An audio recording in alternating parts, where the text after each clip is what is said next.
Hello, everyone, and welcome back to another episode of the Pro Crastinators podcast. I'm the best guy ever, and today we are joined by the likes of Digibro. Oh, wait, no, not him. We got I was about to turn the podcast off, but now it's okay. Yeah. We can keep listening. Saved in the nick of time. We've got Ben Saint. There he is. Yeah, hey, what was that really funny joke I made before the show started? And I said, hey, I'm going to say that on the show. Don't tell anyone that I said it before. Anyone remember? Did you actually, No. I think you stopped yourself before you said the joke. Or was that a topic? No, you there were was gonna... a... It was a Okay. punchline of a joke, I think so. It was something about on my podcast. What are you doing in my... Oh yeah, What? with the Move on. steamed hams reference. What? Yes.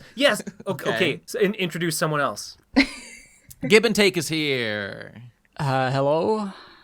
Give and take at this time of day, in this part of the country, located entirely within our podcast. You Yes. did it. Yes. What's the joke? It's a steamed reference. hams.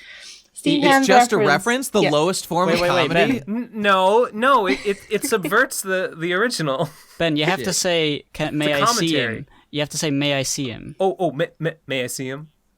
No. No, And then I disconnect. Then I disconnect from the call and I leave. That's the joke. right, you someone may have else had noticed- to say, "May I see him?" You may have noticed Mage It is has- there. it's and a there she two-person- is. Hey, I am here. I am excited. I want to talk about anime. Yes, and other things. Oh, that's a big oof from the Oh, audience. you can leave. You can all leave. And of course, Tom Oliver is here. MLP died yesterday, and I'm not emotionally bothered by it. Was it the Yes? finale? Oh, wow. It was the finale. Was yesterday. Wait. Series. But it continues in the comics, Done. as I understand. The Hang journey on. never ends. yeah, whatever. Did well, the thing I watched be like a leaked finale then? I yeah, guess. that Yes. was leaked a while ago. Okay. I watched the Right. finale a while ago, and I thought it was Same. stupid. But whatever. Stupid. You know, I don't know anything about these new characters, but I do want to watch the final episode because I have a feeling I will enjoy it. Yeah, and then watch the I'll final get some episode. feels. Yeah. I got a thought on the finale of MLP, and it's Yeah. I think I may have said this somewhere else, but the finale of MLP, it sort of goes against the whole message of the show at the final moment when you think it wouldn't, because Really? you know, they've been like redeeming villains, and that's been cool. In the last season, 3 of the previously defeated villains, Chrysalis, King Sombra, and Cozy Glow from season 7. Who the fuck is Cozy Glow? She's a She's little new. Philly Of Pegasus. Toxic Pegasus. femininity, Ben. Toxic femininity Philly- encapsulated. She's a frilly Pegasus pony who tries to take over the school and thus the world. with her toxic femininity. Wait, what? The school? Is this from Equestria Girls? No, No, there's there's a a school. school in the They show. make a Oh, school of jeez. friendship in season 7, and she's the villain of that. Anyway, they come back, Okay, right? anyway. Season 8, they come back. They're gathered together, and they have to work together. There's a number of episodes where they work together, learn to care about each other a little bit, just so that they can Right. get further in their goal to destroy the main 6 and kill Twilight. And you think what's happening is that they're gonna go. They become super powerful. This season ender 2-parter is like ridiculously over the top, way like super big, Dragon Ball Z, but like even more. Okay. Was it like the Tyrek fight? Tyrek, but like a million times. Damn. And Imagine it's an army of Tyrek showed up. like if you're into that, it is very cool. But Yeah, it was alright. But like it's all this stuff. It's leading up. These villains are learning the power of friendship to combat the Princess of Friendship. Yeah, you would it's a think, real force, You yeah, would think that by the end, having learned friendship, they'd realize they'd have some sort of redemption moment where it's like, oh, Right. being a friendship is good, and friendships, and maybe I could be friends with more than It's the just obvious place to go. Yeah. Yeah. Instead, they just kill them and they turn them into stone. Princess Same. Twilight, No. Princess Twilight, and all You're her friends, kidding. all of the friends she's made on her part of the season, come together, and they do a gigantic beam blast. Exactly how they got rid of Discord, but except Discord participates in this one, and they Celestia, Luna, all the Alicorns, all the ponies, all the characters, every single person in the world, like, lend me your energy. This is the Goku moment. This is the the Spirit Bomb. She just turns them to stone. That's it. No redemption. Kill them is the end. And that's the end of the there's show. No, that's if there's so any kind of sad. people that can't be redeemed, there's of course, literally Hitler, Sombra, and those goddamn TERFs, Chrysalis and Cozy I Glow. mean, it's no, I really wanted Isn't Chrysalis. Cozy Glow like a child? Yeah, this is So they why just it's so murked the strange. kid? This is Straight why it's so up? strange. Murdered. She's just pet. She'll be back.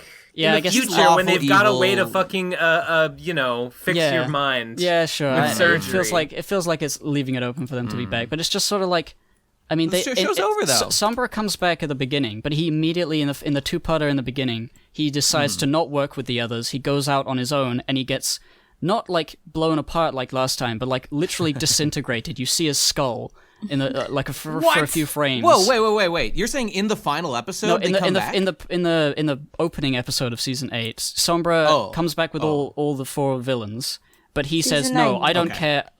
Season 9, whatever. He comes back and he's like, I don't need friendship to defeat the main 6, and he goes to does that, and that's like the villain of the opening. And he gets dies? completely killed, disintegrated. You see his skull. my God. It's really kind of Oh, hilarious. you see his skull? Jesus Christ. I You All see right. his him skull once as he his didn't talk. skin Damn. gets ripped up in the blinding flash of light, and it's like, wow, they did that. So it's like he gets it's set the sainted precedent. at the end of Brunswick. Yeah. Indeed. So like it sets the precedent for the villains not being redeemed. But it seems like Chrysalis, Tyrek, and Cozy Glow, they have like funny moments. You see more of their character. They're not totally evil. They have a song in this season together that they sing, and there's why do they get turned to stone? So Gib, I'm maybe sorry, I'm just confused. maybe the real world conquest with the friends we made along the way. Oh wait, no, they're all turned to stone. They're So they're just to be dead. clear, you're saying that it's at the beginning of season 9, Sombra doesn't join them, and these over the course of season 9, these Tyrek, Cozy Glow, and Chrysalis, they do their little friendship thing, and at the end of season 9, they in fact are turned to stone, not redeemed, Yes. and that's the last place we That's leave it. them. Okay, gotcha. That's not the finality of season 9, though. Season 9 is just like this, like It flash continues after forward. that, though, right? Yeah, at the end of the episode, there's one more episode after the 2-part, which is Right. Twilight's old, and she's an alicorn, and then we see the rest of the main 6 come in, who are And they're all wrinkly and old and they're dying. visibly they're not Yeah, they're it's not hilarious. like they're not like Granny Decrepit. Smith. They're not Granny Smith. They're No, sort of like they're getting up there though. They They're should getting have up been. Like there. Mare. they're like they're like MILFs. They're like MILFs in this stage. Applejack wearing Granny Smith's like fucking scarf thingy because Granny Smith She's is dead, dead. fucking Oh, dead shit. as shit. Yeah, I caught that. So yeah, and Dragon Spike. Sick. Spike looks like Sick. the buff Spike that he imagined himself being Oh, way yeah. back in Dog and Pony Show. Circle of life. So it's like Spike's gonna live for 1,000 years, Twilight's gonna live for thousands of years, And everyone's gonna fucking and everyone die. else is gonna die. And but that's I mean I like that they went with that instead of like trying to not do that. Because that's I like when they do endings like this. Famously, the final episode of Star Trek: The Next Generation is a 2-parter. I forget what it's called. Till We Meet Again? I can't remember. But it is the same kind of flash forward. It's like a time travel-esque kind of episode. Oh my god, it's like the best episode, 2-part. It ties into the very first episode. It ties into the whole series and the finale. Oh my god, it's Is so it to fucking Absent sick. Friends, or am I thinking of a different episode? I gotta get the name right. But the point is, it's He makes a great toast way to end do your that, series. right? And he's like, to Absent Friends. They say that, don't they? I don't think so. I think I'm thinking of couple a different people- episode. Isn't that think a you must be. reference to? Doesn't Spock do like the same? Don't they do the same thing? They like do that to in Spock T- in in- the original, and it's a reference. They do. Yeah.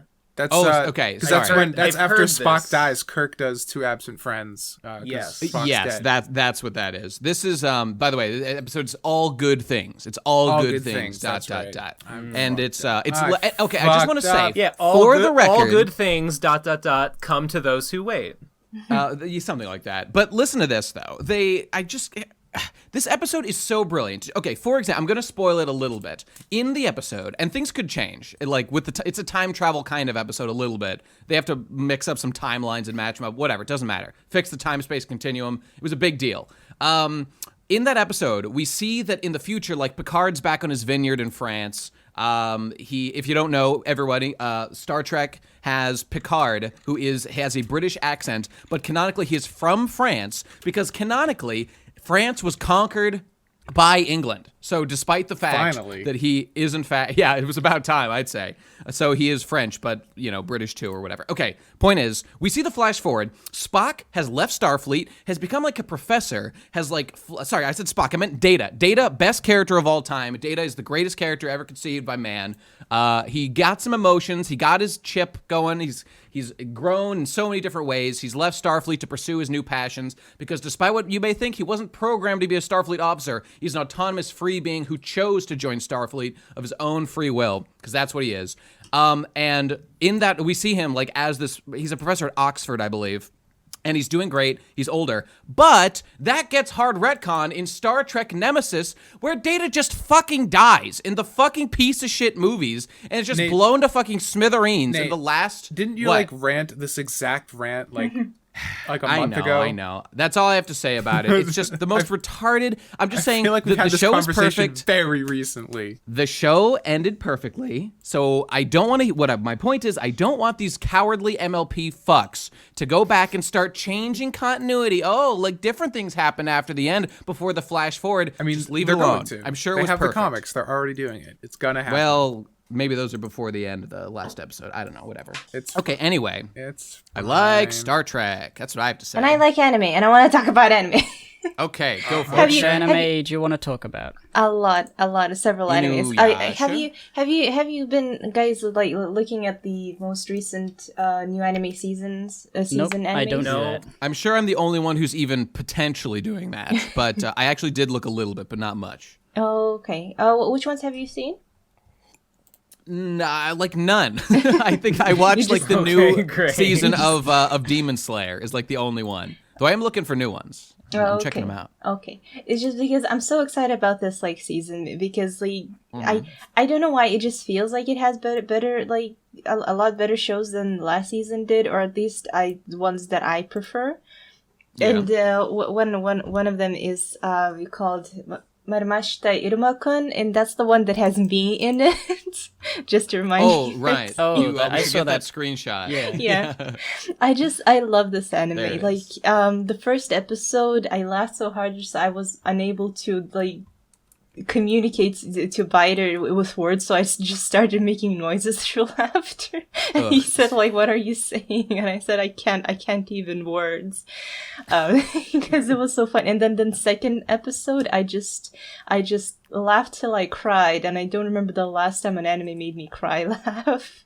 I can just imagine you sitting there, just sitting in your own filth, just going, literally me, pointing at the screen, Mage. No, Pathetic. that character is just a background character. She barely spoke. I don't think she. Well, that's good. It means you can imagine, we can project yes, that right. it really is. Okay, no, like the you. fact that I'm in it is inconsequential. It's just like the rest of the anime is really good. What sort of comedy is it? Is it like your typical anime bullshit comedy, or is it actually Of course funny? it is. Oh yeah, it's a little hard to say.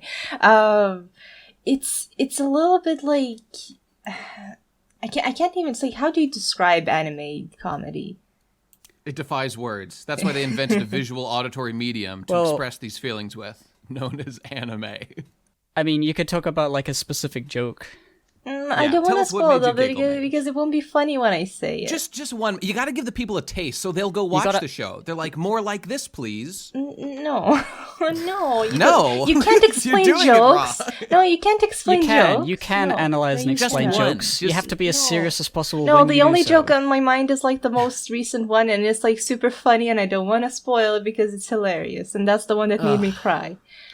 It So- made you cry. Okay, with laughter, I assume. Yeah, with laughter. joy. Okay, Yes. all right. I think it'll make me cry. Okay, but for but the another premise reason. is it's a very sad premise and reminds me of another anime that I never watched. It's Okay. like, okay, so there's this boy and he's such a pushover, and his parents just sort of like use him, make him work while they're absolute deadbeats until they eventually sell his soul to a demon just for some money. Okay. So the poor We've all been boy. there. Sounds like typical capitalism, am I right, boys? Okay, That's what, you know. so the poor boy is busy like on a fishing boat in the middle of like a storm or something like that, and he's being like crushed by Deadliest giant catch. fish because of the storm, and like he's suddenly whisked away into the demon world, and the demon is like, "Hi, your parents sold your soul to me, so be my grandson." And he wants to say no. For once in his life, he wants to say no. But then the demon cries and he begs. And it's like, please, I don't have children. I always wanted to have grandchildren. Please be my grandson. And so he agrees reluctantly. And he said, oh, good. I knew you were a good kid. If you had declined, I would have had to eat you. So he's now a grandkid to this demon. He has to go to demon school where everyone chants about how much they like eating humans and suck them dry and kill them and stuff. And he's a human and he has to endure. He has to go to the school and be there and pretend he's a demon. And the funny thing is, it's like he accidentally becomes an absolute badass that runs the school in a way without meaning to. It's just great. It's like, sort of like absurd comedy in a way, but like it makes sense in a way. Like it escalates into things, but it doesn't go past a certain point where it becomes too ridiculous to be unbelievable for the setting. All right. Is it just sort of like the demons are... they because they're like a different race, the logic they have can be anything, so it's just whatever's really funny. I mean, they have their own logic that they follow. They follow their own the universe's logic, so it's not like lol random. It's not Nichijou, I would say. I never liked Nichijou. I know people like Nichijou, but it's not. Ooh, like I'm surprised. That. Yeah, I'm a big fan. If there's something I could compare it to, for some reason, like Kaguya Love is War, it comes to mind if anyone saw it. Yeah, okay. Yeah, I really loved the comedy there. Just like how it's that's such kind of serious comedy for the Bakuman readers out there. It's just like it's such a simple premise, and the comedy is just like how absurdly convoluted things get between them, even though it's such just a simple matter in a way.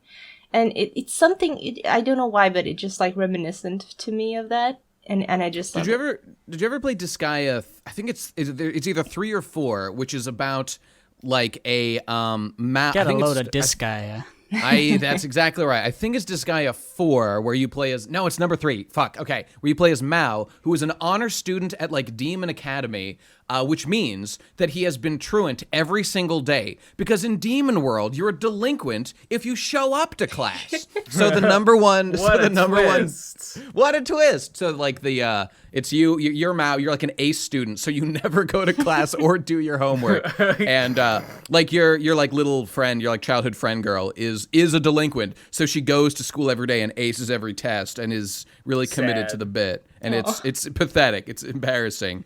But you guys ever read Helck?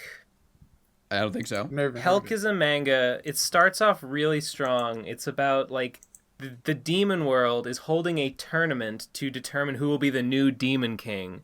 And the demons hate humans, but this dark horse candidate appears in the demon tournament competing to be king.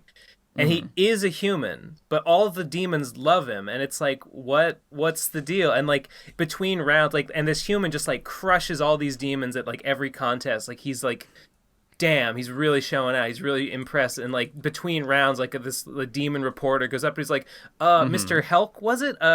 Why are you here in the demon world competing? Like, what's your story? And he's just like looks at the crowd. He's just like, humans suck, and everyone in the crowd's like, yeah, woo, we love Helck. Why does he hate humans? He's got a whole fucking backstory. He's from like a kingdom that turned evil, basically, and he's like he's like an exile from. It kind of gets worse as it goes on because he and like they always do. He and like the demon this like demon accountant who works for the kingdom get teleported somewhere, and they have to like make their way back to the demon world to. Is this the guy? It sort of turns into like an episodic little like buddy comedy, like travel fantasy kind of. I don't know. Which is this not him? As cool. Is this human man the guy? Sorry. Let me look at which channel you're posting. Yeah, it's in the Discord.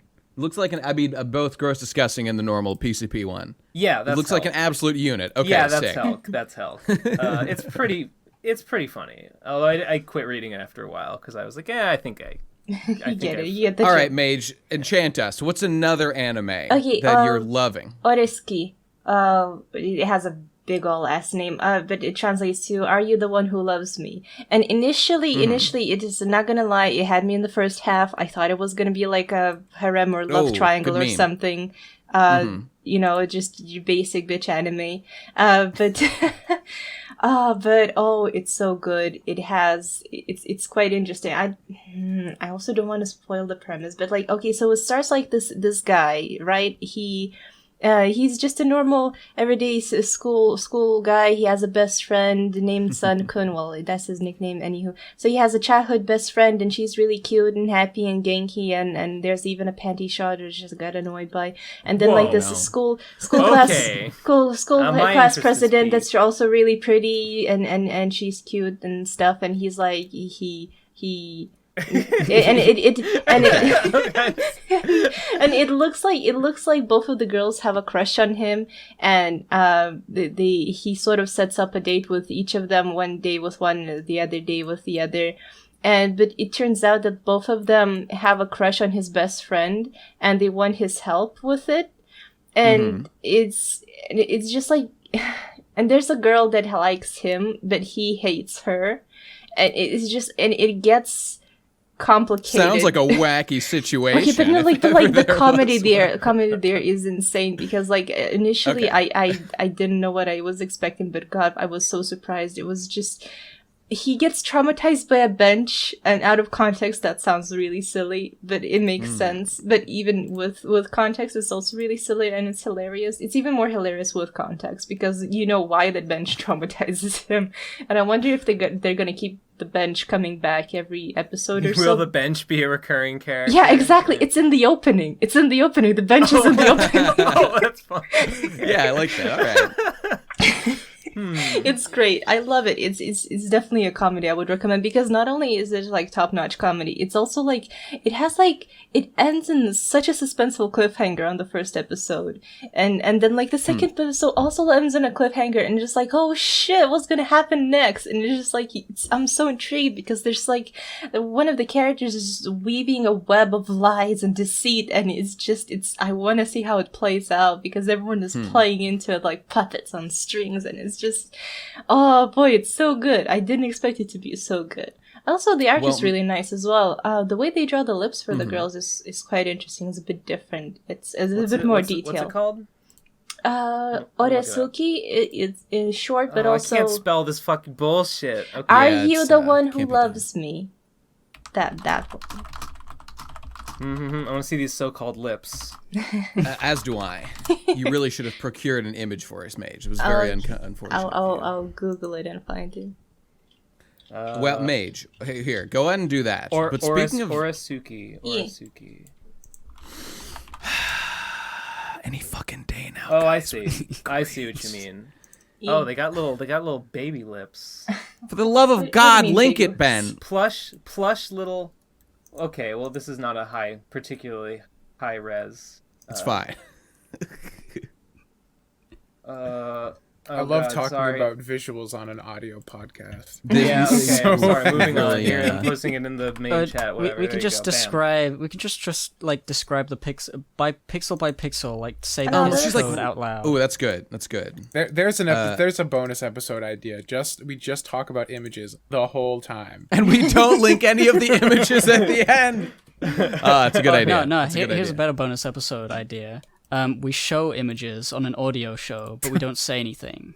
Ooh, good call. Good call. It's even less work. I mean, more avant-garde. Oh, what if we put in like 2000s like music? Just to go along like with like a Linkin Park AMV. This like with like the transition of like the spinning images to transition between the still images. We just get like for whatever topic we talk about, we just have an image on screen, but like no audio, and then it changes to a different image, and people have to guess what we were talking about. This episode of the Pro Crastinators podcast is brought to you by Windows XP Movie Maker, the premier movie editing application for all your YouTube needs. Okay, all right, guys. I have a life update. Speaking of Mage here was mentioning spinning a web of lies. This was not an intentional lie. I'm so glad that Munchie isn't here. Munchie would I don't know why he isn't here. Me. He's around. He could have been. I don't know. Maybe he's probably got a doing? lecture or something. He's probably got a learning to do. God, it's Sunday. It's the Lord's Day, not in my America. Well, so here's the sitch, everybody. So we had to take Sesho to get his it was like time to renew his heartworm medicine or whatever it is. So we take him to the vet. Gotta get a new one. Yes. Now, when we got Sesho is a corgi and beagle mix. He's a mutt freak, and so he's hard to know what he's supposed to be like. Oh, I saw a dog. Whoa, no way. Damn. Was real one? The other day. Let me just bowl into your conversation here. Go on. There was fine. a dog here.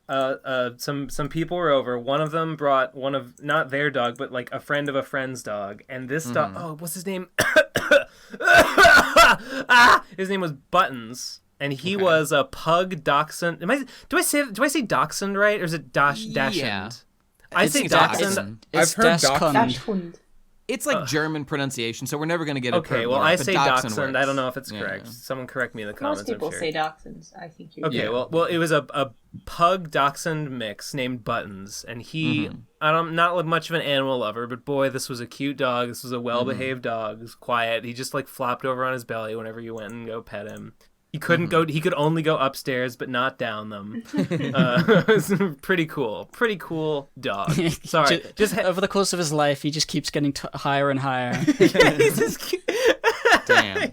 That's really an aspirational way of living. I only go up. I never go down. Yeah, I respect that. He's literally incapable. Okay. Ooh, it's like that time in One Piece where Zoro was fighting Mihawk, and Mihawk was like, "Why do you not step back, Zoro?" And Zoro said, "I feel like if I step backward, I'll lose everything."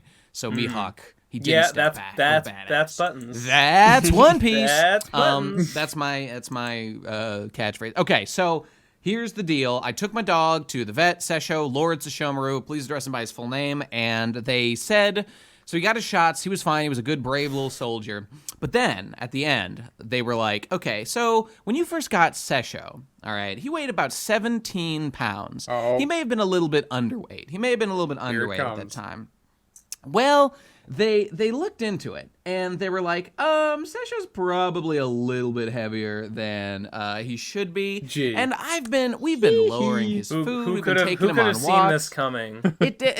No one could have possibly not. No, it's not true. That's one Rubenesque dog. In short, Sesho went from 17 pounds to 27 pounds. I was gonna say, do we want to guess? Do we want to like? Oh, okay. Well, too late. Guess. I was gonna guess like 30, but no. Well, okay. He's 20 in this very picture here, snoozing his life away. It's in the gross links chat or whatever. He's 27 pounds apparently. That fat sack of shit. You gotta hit the gym, Sesho. You gotta hit the treadmill. That's a potato. And in short, he needs to lose probably about like 5 pounds. I mean, imagine you weigh, let's say like 180 pounds. That's, approximately average for a male. And then you go to 280 pounds. Like that's approximately the change. Of Look Sesho. what you've done. Yeah. So Sesho, I apologize. I'm working on, I didn't realize. If only someone close to you could have given you warnings weeks or months ago that this was happening. Didn't trust you guys. I just don't trust your judgment on any of this. I have a dog and he's extremely healthy. Fat shaming works. If only someone could have told him so on his special day. You might say it was the greatest gift of all. Honesty. Yes. Yeah, there you go. It's like that Calvin and Hobbes strip where he's just sitting at the booth and he's selling for 5 cents and it's like a lemonade stand, but instead of that, it's a frank appraisal of your looks. Ooh, that's a good one. Oh, what a fucking mediocre at best. That's what do you do when you take him for walks? Do you like throw a ball? Does he run around? No, we pretty well. The longish walks we do, we just take like a longer walk that's maybe like a 15 to 20 minute. Just walk. We just walk. Nah, he's got to get sprinting. He's got to get chasing something. He does race around inside some, but I mean, obviously that's going to be a limited. He'll do the Neumes where he just runs up and down the hallway for no reason.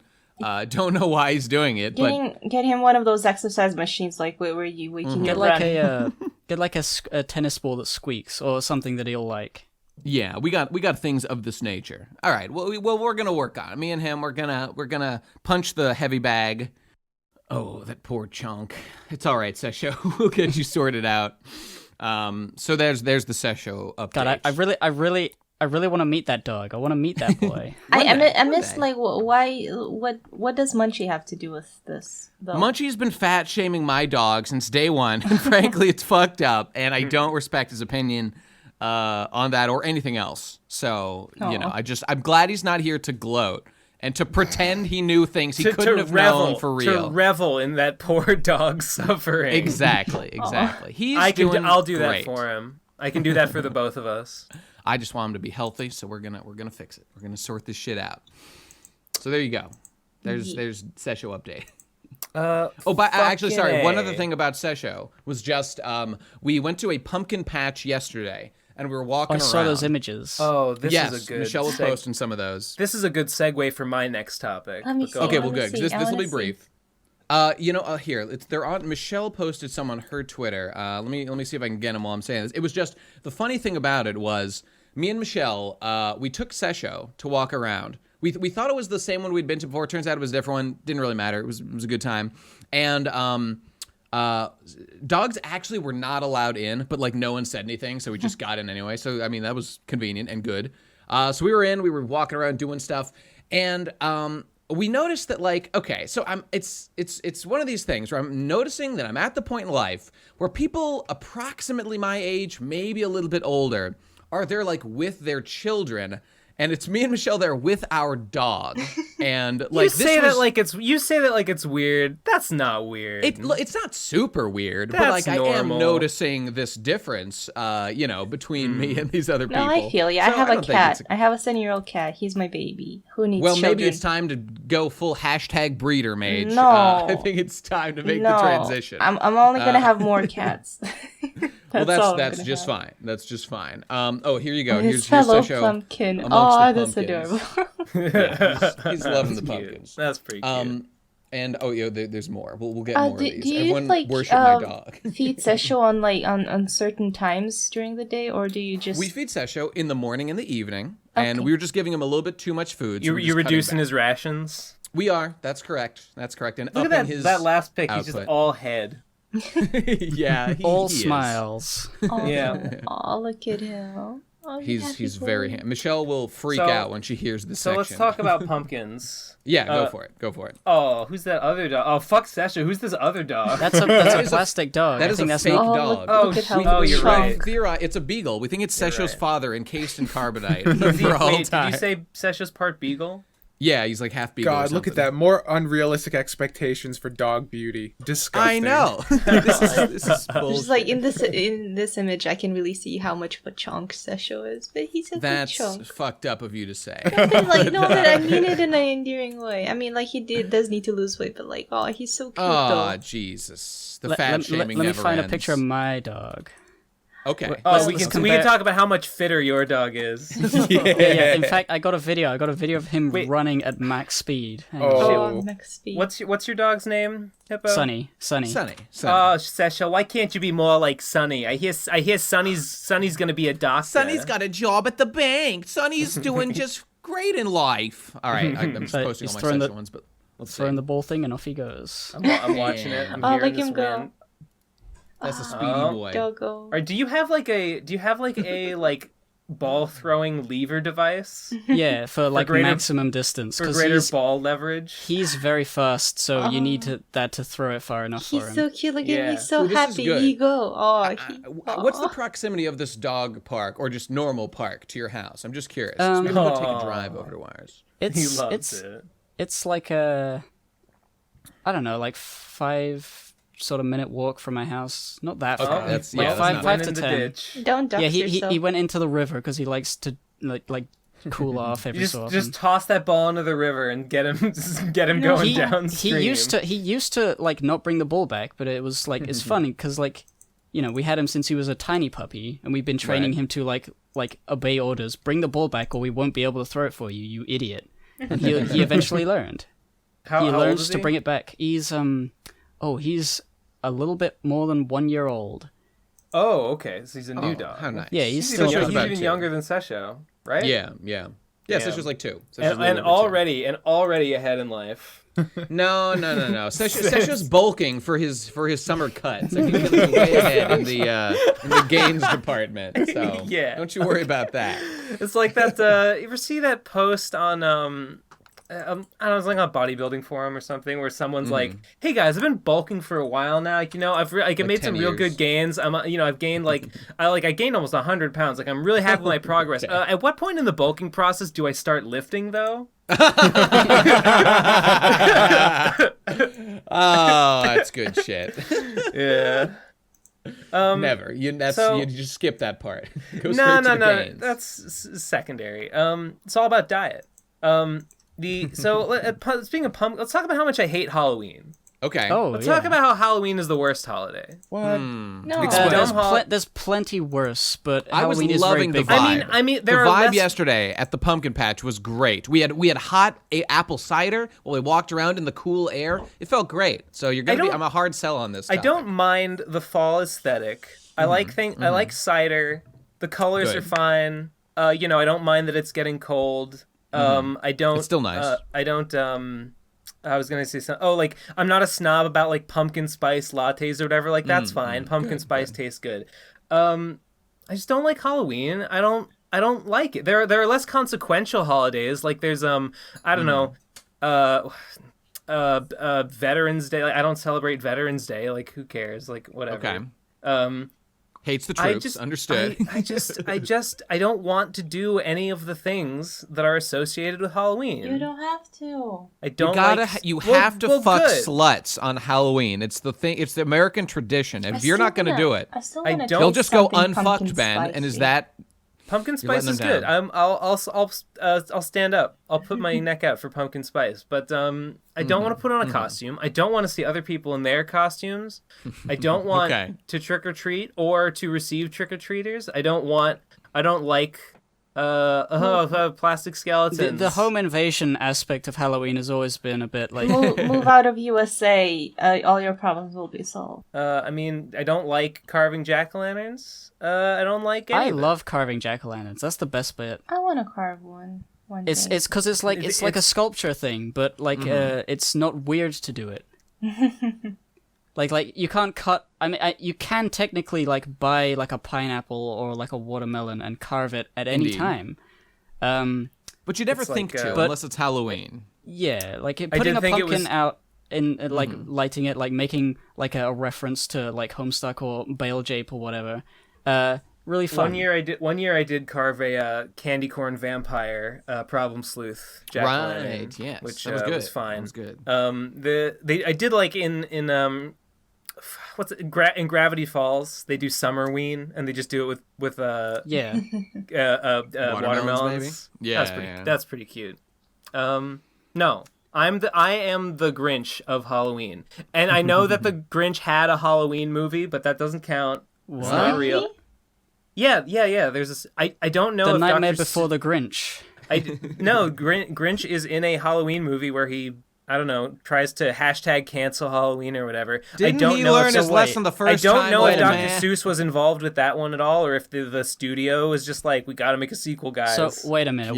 What like does he like forcibly make people not scared as that like he calms everyone down? That's what he does. I haven't seen it, so I couldn't tell you what the plot is. What he but I took have from, some guesses. from the love that he learned from Christmas, he decides to spread it to Halloween and ruins the spirit of the holiday by making people feel happy. Apparently, they're supposed to feel scared. It's called Halloween is Grinch Night. Yeah, that's what I just said, and it's written by Dr. Seuss. It was written by Dr. Seuss. How bizarre! And the Grinch has like orange eyes. He's got scary orange eyes in this one. Maybe the Grinch's grievance is that like this is like his people's holiday and this is cultural appropriation as a ghoul or goblin himself, which I presume that he is. He's an abominable gremlin. Is he just like a fucked up Whoville citizen who, moved away and got green? I think the implication is that he's like he doesn't shave and he's green because he's ugly and stinky. I agree. I think he's one of the Whoville people, just fucked up or something. Isn't that what happened in the Jim Carrey movie? He was like adopted or something. He was like one of them, but Jim Carrey the actor? Yeah, when he played the Grinch. You know what I'm saying? You know what? Never mind. I'm reading the plot synopsis. He was just overgrown with hair. Good. It's just like... No, okay, so the Grinch does not steal Halloween. Okay. And in fact, in spite of the name of the movie, there is no Halloween in this world. There is only Grinch Night, which just is their version of... Okay. And it's basically just... Grinch fucking abducts a child and puts him in his drug wagon and gets the kid high, and the kid just has a bad trip, but he doesn't, like... I guess he doesn't, like... actually die of terror, and so the Grinch has failed in his quest and is defeated. And that's it. So all the spook of Halloween is condensed into one small child, and the idea is just to spook this one guy as hard as possible to whatever effect is desired. Dude, that's like that time in One Piece when Luffy got put all the shadows in him to like as much Halloween as possible to defeat like that. To defeat Oz. That place was definitely Halloween coded, so there's no doubt about that. Thriller Bark, that is, of course. So I guess I'm not the Grinch Halloween, because it seems like the Grinch is actually, like, the Grinch is out and about. Like, this Grinch night is his night. You're that child on Grinch night. Yeah, I'm that child who refuses to get spooked, abused. whose toes don't come off. Because I guess that's the challenge, is like, I'm going to scare your toes off, but his toes don't come off. So he's like, darn, let me get my axe. I'll get you. I have been making a slight effort to do spooky things. I've watched several horror movies, including The Exorcist 3, after Red Letter Media did their review, and it was revealed to me it's not a completely terrible movie. I saw that review. Good review, good movie, liked it. And I watched last night, I watched Midsommar. I was finally able to acquire Midsommar. And that did indeed spook me to my core, mostly because the bad guys just won. And that made me sad and, like, feel bad about humanity. And I lost faith for a while, but then I got it back. So that was all right. Speaking of spooky, I finished watching, like, season 9 of The Walking Dead. Wait, I was going to talk about... Oh, you're still talking about... Okay. I was going to talk about what I think about Halloween, but if The Walking Dead is very okay, we'll get there. Similar, yeah. So, yeah. Yeah, so it wrecked me. I knew it was coming. I knew, like... Wait, there's 9 seasons of that? So far, 9 seasons. They started the 10th one. Wait, is it... I'm so still scared. going? Yeah, it's still going. There's Wait, you said The Wire, right? You're talking about The Wire? Zombies scare me. The Walking Dead. The Walking Dead. Okay. People have been saying that has to end for... as long as it's been going on, as far as I'm aware. Okay, but funny thing is, they just started season 10. There's a spin-off called Fear the Walking Dead. It's on season 5. And I think there's going to be another spin-off starting at some point. And that's not counting all the little smaller spin-offs that's already been out. I remember watching season 1 and thinking, like, hey, this is a pretty cool show. It's gotten really good. Like at first it was okay, then it got really bad, and then it started getting better. Now it's quite good again. Is it good again? Yeah. I'll believe you. I'm willing to believe that, but my window of care has definitely passed. I mean, it's fine. Yeah, it's fine. I don't expect anyone else to care, but it's just like with season 9. It's just like the way they ended. It's just I hate how they make me care about characters and then just kill them off like that, like the way they did. Hey, it's been 9 seasons. Shouldn't you get the pattern by now? I think they call that the cock carousel. Huh? What? Nothing. Is fan favorite Norman Reedus still a character? Is he alive? Do you mean like Rick Grimes or what? No, with Norman? I don't know what his character's name. Reedus from he's the guy with the crossbow. Yeah. Dale, right? Dale. Yeah. He's still alive. He's one of my favorite characters. And wasn't it Norman Reedus from that Kojima? Yeah, he's the main character in Death Stranding. Who's the other? No, I almost said Norman Rockwell. Who's the other guy who worked on Death Stranding? I mean, many people. Guillermo del Toro's in there. Guillermo del Toro, a.k.a. Norman Rockwell. Why the fuck did I almost say Norman Rockwell? Okay, whatever. Moving on. Okay, but what do you think of Halloween? I just want to quickly say, it's like the Daryl and Carol are my 2 favorite characters, and they're Daryl and Carol? Yeah. They're also best friends, and I think Carol's the last still 2... alive. Yeah, she's such a good character, though. I love her. And they hurt her, and I'm so mad. Huh? Wasn't she like dying or something? Did she have like some sort of like sickness and now she's just not dying anymore? No, I don't remember about any sort of sickness, no. Maybe I'm making this up. Maybe Whatever. you're misremembering the character. It's been a while. Oh, it sounds like it. Good for you, I mean, Carol. she dies in the comics, but Maybe I'm thinking of that. I did read those for a little bit. Yeah, but she's such a good character. She's one of my favorites, and they hurt her, and I'm mad. Like the character they oft didn't care too much about him. I mean, it's sad, but but they hurt her, and that's what makes me angry because she was finally happy. She was finally happy, and they hurt her, so I'm mad. How can you be happy in a world of zombies? It's impossible. But she managed to find happiness. She was so wrecked. She went through so much. The things were so bad for her, and she was finally. I mean, that's the thing. As soon as a character's arc is complete and they achieve happiness, they can either kill them off or fuck with it because they just ignore them. I know. Those are the three options. It was just I know. Yeah, that's why I knew it was coming, but I'm still mad. I'm mad. It's one of those things, like, whoever finishes their arc at the same time the show ends is the only person who gets to live in something like this. Like, if they finish their arc earlier, they're dead weight, die. So they either have to die or they have to leave the show in some other way. Indeed. It's the only way to stay alive. Like Rick protecting his son. Or did he die? I don't know. I don't know. Okay, Rick is assumed to be dead, but there's gonna be a movie with him, back. so yeah. Well, yeah, there you go. But like he's been missing canonically from the story for several years now. I really like how movie is still a term we use. Like, it's such an old-fashioned, old-timey sort of word. It is.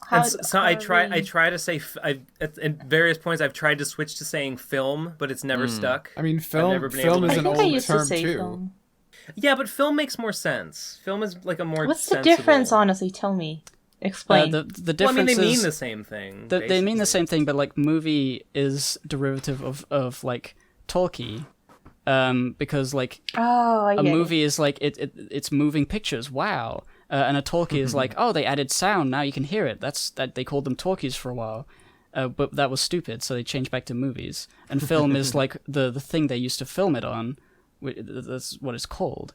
So like both are like, I guess movie is more descriptive of what it is, because it's not shot on film anymore, unless it's Quentin Tarantino.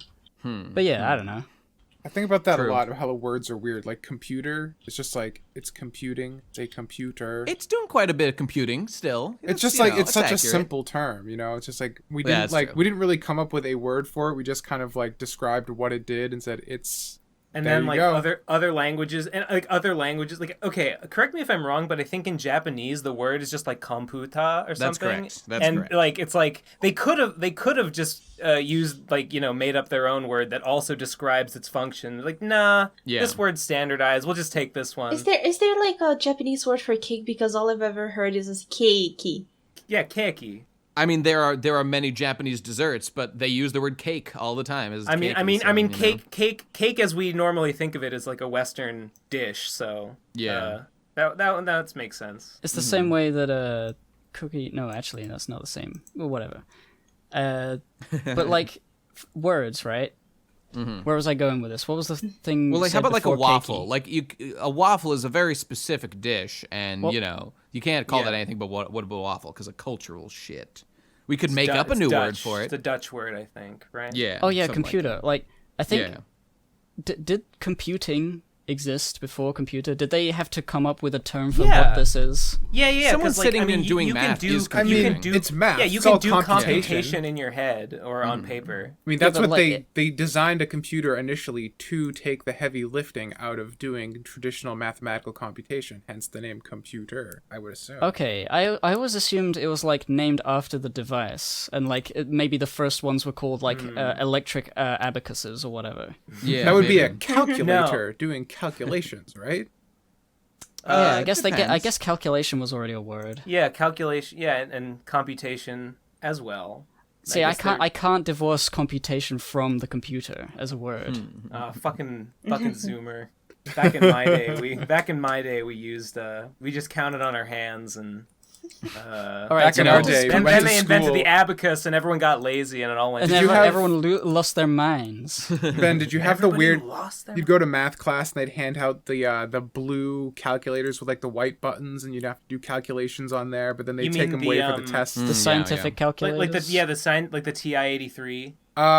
That too, but that's not what I'm talking about. Like elementary Tom's school. saying They gave out Yeah. they'd pass around to the class these dinky little like bright blue calculators with white I know buttons. what you mean. And they'd be I like, don't think we now had do your those, but times yeah. tables, bitch. But you can't use it on the tests. So we're teaching you how to do something that we're not going to let you do when it counts. Did Mickey Mouse teach you maths? Yeah. That's how everybody talked back then. I know it's been said before, but remember in school when they would say you can't use a calculator on the test. You think you're gonna have a computer in your pocket to do all your calculations for you in the real world? Oh, I remember. It's 1992 and the future is bleak, children. Fuck We're you, at the end teacher. of history. Die. That's what we should have said. Destroy If only we school. knew. Hippo, before I talked about The Walking Dead, you wanted to talk about Halloween? Oh Yeah. Yeah, Still want to hear Hippo's Halloween hot take. It's not really a hot take. It's just I appreciate like the aesthetic of all of the Halloween-y things, like pumpkins, ghosts, skeletons, the quote unquote spooky stuff. naturally. But like I hate scary things. Anything that's actually scary, I'm like, I'll pass. I won't. Thanks. I'd never look at scary movies. Yep. I only Yep. like Same. like funny things that have scary things in them. Like Nightmare Before Christmas is obviously like a fun movie that has scary things in it.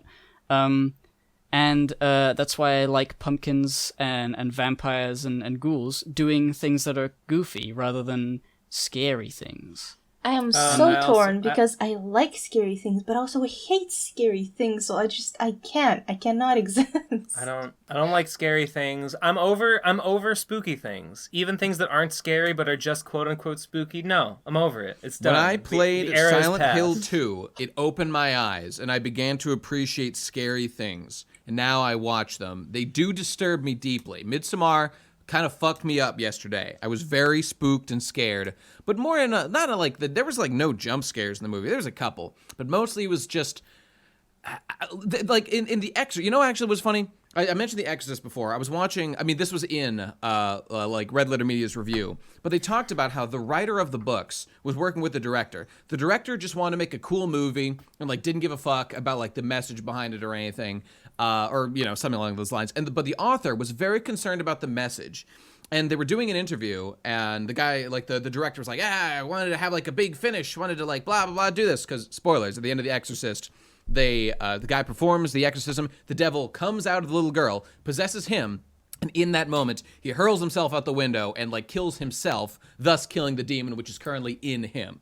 And like the writer, the author, the screen guy was very concerned that people would perceive this as like the devil successfully killing someone, as opposed to the priest doing a heroic sacrifice to like delete the devil from this girl's brain or whatever. And he's just like, in the interview, he's just like, man, I just don't want the people to think that the devil won. And you could see how deeply this was important to him, that people get the message of like hope and goodness and inspiration, as opposed to bad things win. But in fucking Midsommar, there's just a bunch of human sacrifices, and frankly, it all goes like clockwork. And it's great. And everyone, yay, we did it. We killed the guys, and good for us. They were kind of jerks, and that's it. We win. Happy endings aren't that scary.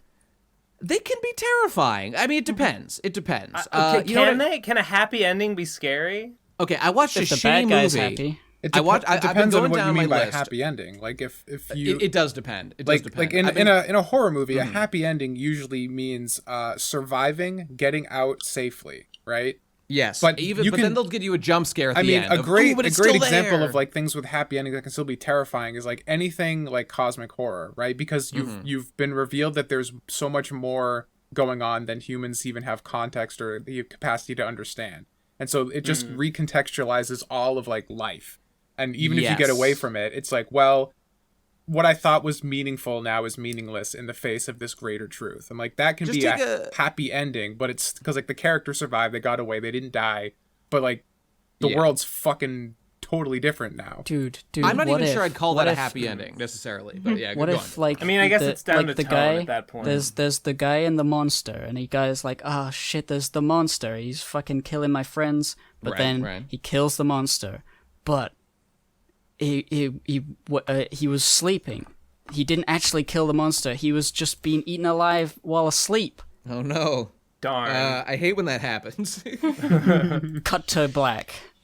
Or like at the end, what was it? Fucking Bagul or whatever just shows up for one frame right before we cut to black with a big Right. The lazy. You know, hate- Showing shit up like for that. one frame is like a YouTube thing. I really like is. spooky things, but I hate things that make me feel sad. And like I Yeah, have me a too. very weird Ooh. capacity for what things make me sad. Like I cannot take it when like old people are being abused or die or just something like that. That's It's just comedy to me. something about that is just makes me Die, boomers, die. super upset. It's just like I was watching Dororo and I liked Dororo, but there Yeah. was one part about like this guy, he kind of abandoned his old mom. And like she clung to him, but he thought it was like the monster, so he swiped with his sword backwards and cut off her hand, and he didn't even realize up until he came back to his village, and then he realized, oh shit, his mom clung to him for help, and he was so scared that he left her behind. Not only did he leave her behind, but he cut off her hand when she tried to cling to him, and it's still hurting me. It's still hurting me on the inside.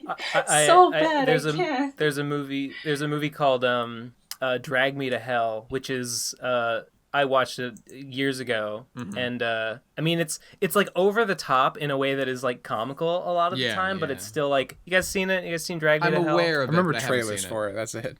It is it's kind of kooky, but it's also like genuinely scary in a lot of places, and it has like a big fucking like, you think there's gonna be a happy ending, but then it's like, nope, Yeah, everything's the worst, like right at the end, and it's like, it's so miserable. It left me like emotionally bereft. I was like, I can't live in a world They should have where done. They should have done a social media campaign. Share your it wasn't stories. fair. I was like, it wasn't fair. No, it wasn't fair. What happened to her? She didn't deserve it. Yeah, don't you? I hate. Yeah. That. I hate that. That's not cool. No. Yeah, I mean, I'm typically not a huge fan of horror movies because they tend to go for like low-hanging fruit scares. It Yeah, depends. I but- mean, They're a great one. There are Yeah. exceptions, of course. Yeah, there but are. like There are some scary movies. I on the do one like. hand, there's like the low-hanging fruit stuff, like the stuff that like rate PG-13 and full of jump scares just to like get money from children around Halloween, you know. And then they also and like good horror movies, a lot of the times they rely on like the visual aspect, like really like intense gore and stuff. And I'm not usually hugely into that either. There's a movie called Creep, and it is a horror movie. It's not supernatural at all. The premise is basically just, I won't go too much into the specifics, but it's basically just our protagonist is just like hired to do a job by this guy, and he goes to meet this guy, and for a while he's trapped. He's kind of isolated with the guy, and it's just about like, this guy seems kind of off. Like, oh, he's really off. Like, why is he acting this way? Like, what? Like, and like it's just the horror of like, I've met this person who is so off-putting, and I am genuinely scared of like what they're going to do, but I don't know.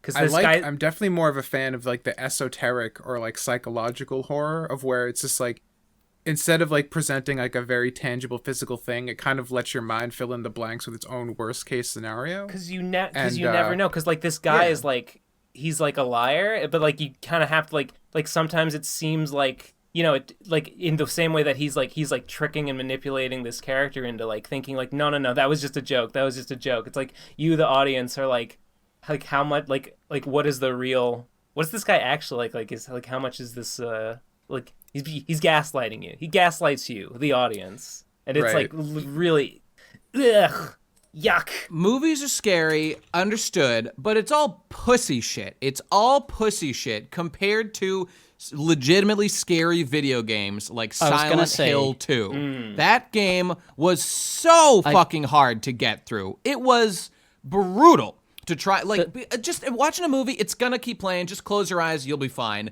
But with a game, you have to do it. Right. You have to go into the room. You have to, oh my God, you have to like reach in with your character into the fucking hole, grab the key, and you can feel the fucking vibration as something's touching you. It's you playing the fucking game. It's a new level. If you want true spooks, go play Silent Hill 2 and 3. It's a shame that there'll never be another good Silent Hill game. Well, yeah. Did you hear about the new Silent Hill game that just came out like a few days ago? What is it? What is it? I don't care about that shit. Is it a phone game? No, it's a slot machine. It's a literal Konami slot sucks. machine. We all know that Konami sucks. Whatever. I want to talk about video games as like the more scary medium, because I lied before. I do like scary things, specifically in a video game, but not just because you are like your actions and inaction like are constantly causing or like you're constantly responsible for whether or not you're being killed right now in certain video games, but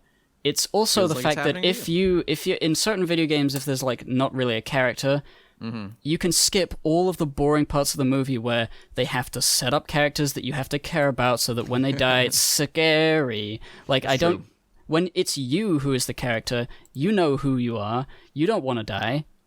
So you can skip all that and you can just get straight to the scary parts, which is why I love Five Nights at Freddy's Let's Plays by Markiplier.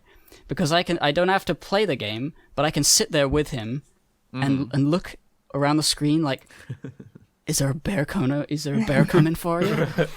Are you gonna be able to survive the night? Oh my god! Ooh, wait, is this a horror game just about being stalked by a bear? Oh, you don't know what Five Nights at Freddy's is? Oh, sorry, I checked out. Okay, gotcha. Oh, okay. Like what? Like you're a hunter just in the woods, and the monster the idea you is just like pitched a bear. sounds immensely interesting, though, and I kind of want it to exist now. Yeah, like it's just as scary as anything else you could think of that might be stalking you. You'll be just as dead whether the thing that gets you is a bear or the Babadook or whatever. Or Freddy Fazbear of Five Nights at Freddy's. I don't like playing horror games, but no, go ahead, Hippo. The purest distillation of like fear in a video game is just like a game where it's dark and you have to press a button to move forward. Yeah, and at any moment something could happen, and even if you don't do anything, something could happen, and that's it.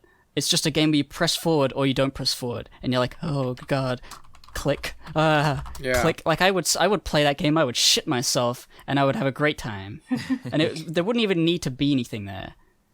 But I would need to believe there is. The last actual horror game that I played was Fatal Frame 2, and I loved it.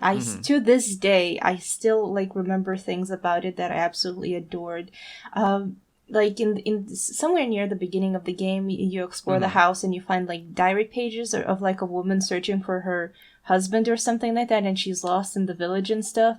And the very final piece you find, it's like several pages. Like the first page is like, I don't know, I can't go on. And it's like I hope I'll find you or something like that. And it's like it's a blank page, and then you turn the page, blank page. You turn the page, blank page for a few pages. Last page says like found you or something like that, and you put it down, and suddenly you get attacked like by the ghost of the woman that was like here, and it's just like, oh, it was so spooky to experience it, but it's like it shivers down my spine, like, and it was such a fun experience. And then like later this house was where there were like two twin girls, and one of the girls had to be sacrificed, and the girl was so sad about losing her sister that the dad made a doll that looked just like her, but the doll became possessed over time or something like that, and it's just like I love reading the stories of how the people happen, like how the shit creepy stuff.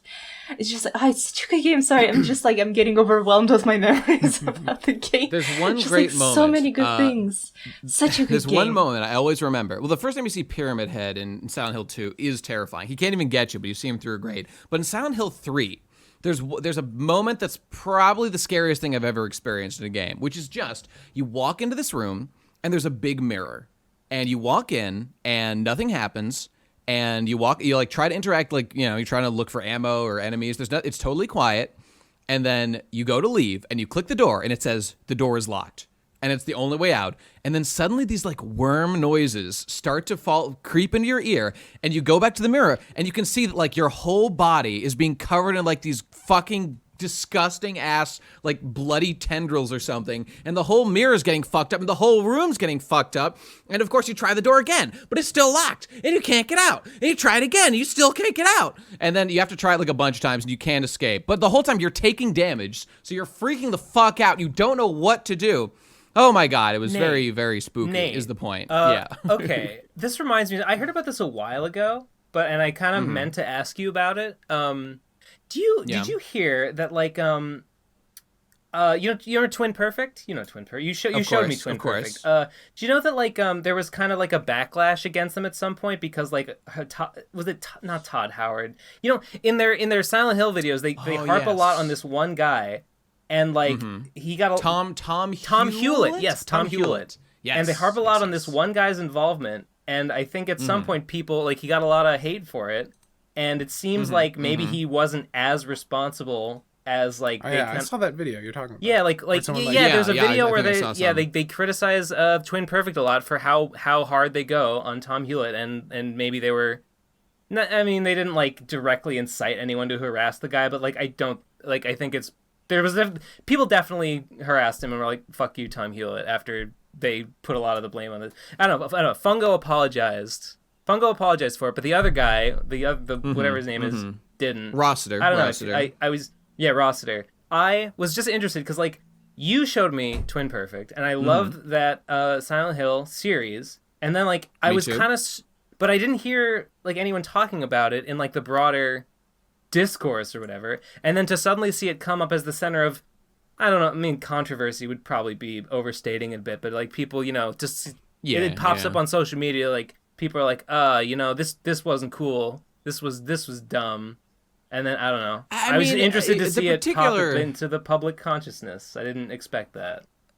Yeah, I remember that. That was interesting. And those were the guys who got me into Silent Hill, of course. Yeah. It was, when they worked with Fungo at first. They haven't been terribly active recently. I think Fungo's a streamer now.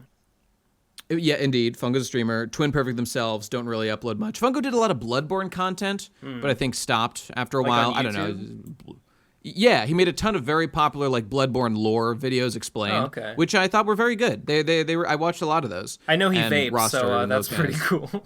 I clicked his channel, like, one time just to see, like, what it was about, and I watched a little bit of video, and he vaped on. I was like, yeah, epic. Well, the brother in the funny arms. thing, I did do a little research just out of curiosity. I don't even remember what the video was, but I remember someone made, like, a video about this drama, such as it is. And I went and I looked. I actually joined the Twin Perfect Discord, which I think I'm still in, just because I was curious what the people on their side of the table were saying. I mean, it should be noted, Twin Perfect absolutely went hard against Tom Hewlett and ascribed much, like, a lot of, I wouldn't say malice, but a lot of mistakes they put at his feet. Yeah, according to them, he was, like, very, well, they describe him as kind of having a fairly high, like, executive, like directorial role in it, and being the decision maker behind a lot of the things that they didn't like about the direction the series took. Indeed, that they strikes say that, me like, as you know, the he doesn't understand the lore, he doesn't understand the appeal of the series, he fundamentally misunderstands the stuff, and so on. This particular drama was interesting because there was a very explicit point. If you watch the whole series, which I have many times, there is an episode where they say, like, who is to blame? Who is to blame? And they quite explicit. This is years before the drama came out, and they're like, if you watch, this is like part 15 or something, but, you know, such as it is. And they were like, who's to blame? Tom Hewlett bears responsibility, but the main man who is responsible for the downfall of Silent Hill is Akira Yamaoka. Akira Yamaoka is the guy who's done the music, I believe, for all the Silent Hill games, and he at some point was put in charge of the series, and he like, they say, this is the man who really did it to Silent Hill. We loved what he did in the past, because these guys are the hard, like, 1, 2, 3, 4 are great. Beyond that shit, you know, they get they get criticism for going too hard on Tom Hewlett, like, even as the series was coming out, because there is, like, at the beginning of one video, they respond to a question. It's like, it's not all Tom Hewlett's fault, and they say, like, we didn't say it was all Tom Hewlett's fault, and then they give a bunch of, like, it's like, you know, a lot of this. They talk about other people's involvement and decision. They do talk a lot about Tom Hewlett, though. But which I'm not saying they shouldn't do necessarily. I mean, I a little bit feel like people are being a little bit, I don't know, should they? I agree. They probably exaggerated some things, but like clearly these are like passionate, nerdy fans who are like obsessed with this shit, and they're looking to place blame on someone. Tom Hewlett's obviously at least partially responsible. Was it totally fair to put it on him? Probably not. I don't know. It's like fans get a little bit carried away sometimes with their excessive. If they were to do it again, they'd probably be a little bit less. It's all on this guy, but there is some responsibility. Yeah, I don't know. I don't necessarily like, think what's I don't think Twin Perfect did anything wrong exactly. I mean, they might have been. I mean, they may have been somewhat mistaken in like.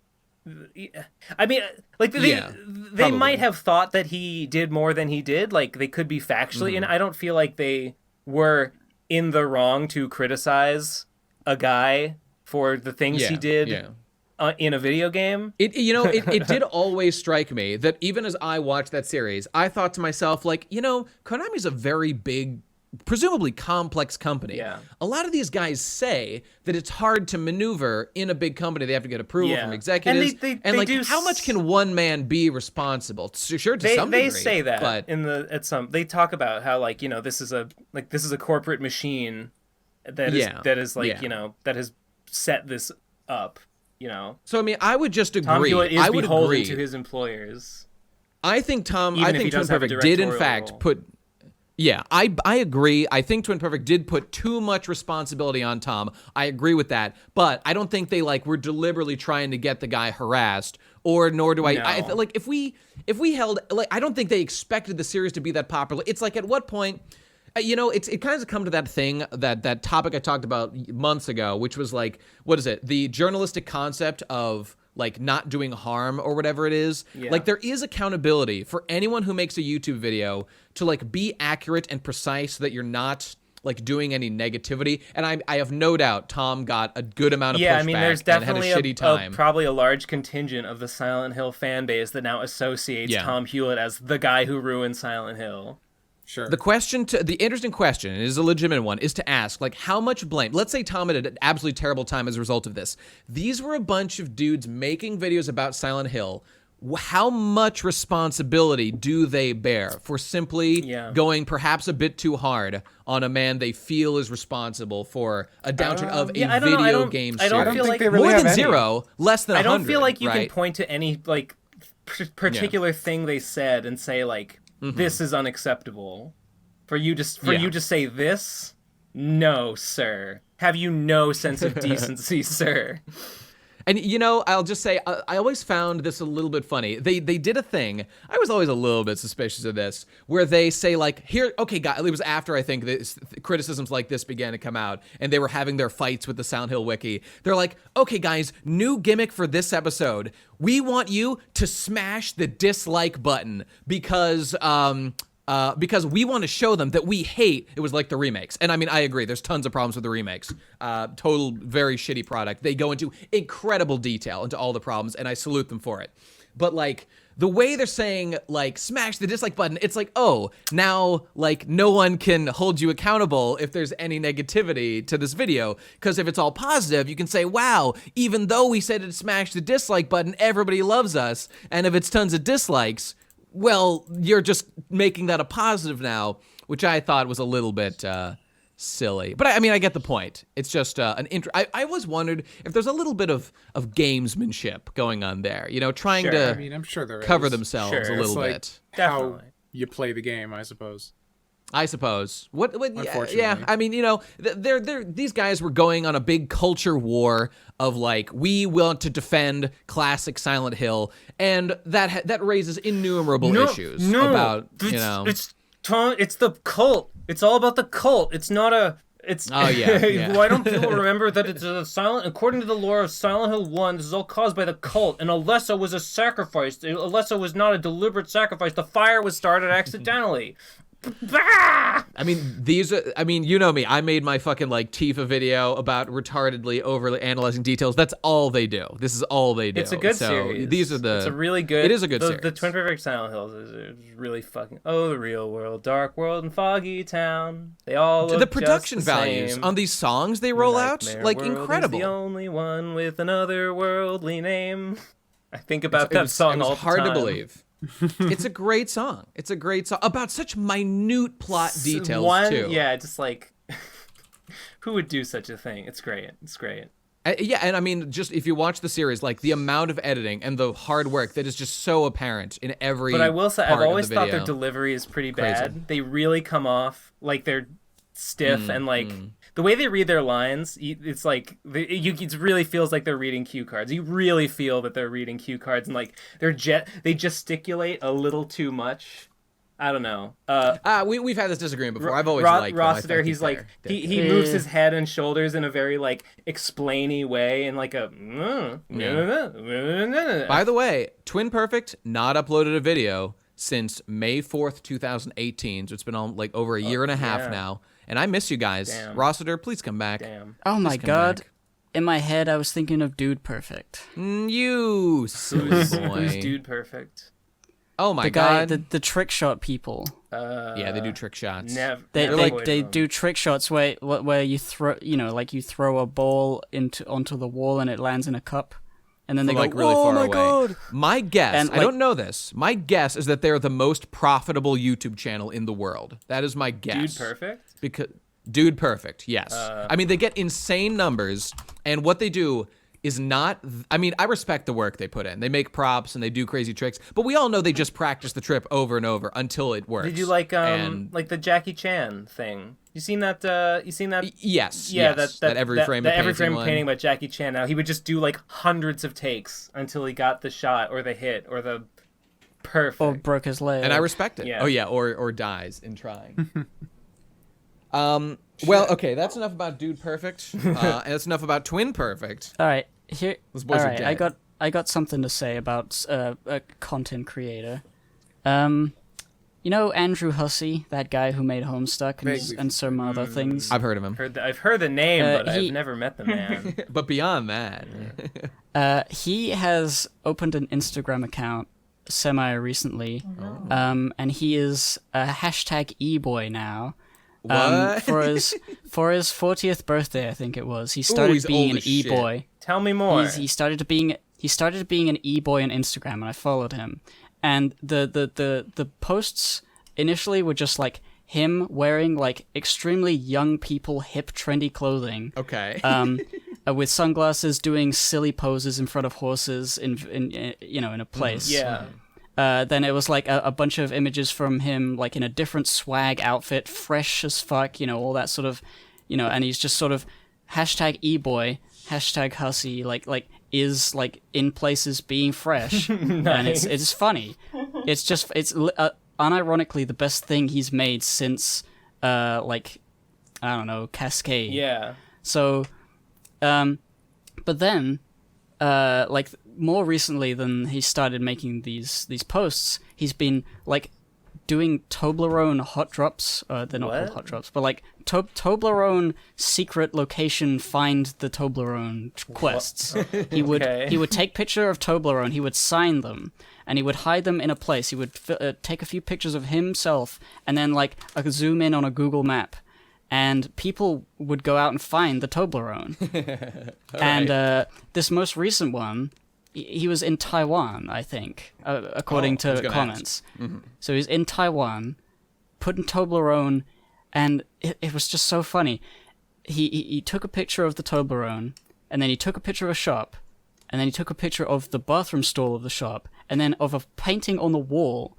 So presumably he just shoved a bunch of Toblerone with his name on it in this bathroom stall painting for people to go and find. And the first time somebody found the Toblerone secret quest thing, he said he'll make something canon that they want to be canon. Oh. And Wait, they said in June Homestuck? Egbert. Just generally. Okay. I guess in Homestuck was yeah. And then they said make June Egbert canon. And he Who's said June yeah, Egbert? sure. June Egbert is like John Egbert but trans. Okay. Cool. So like that's sure. that. All right. So people went nuts. It's like, oh my god, June So Egbert. is like, haha, John this just race. trans now? Is that what happened, or No, you know? I mean it's just a bit of fun. Like it's not like he hasn't written anything. It's just sort of like, yeah, sure, that's canon, and everyone's like, Yeah.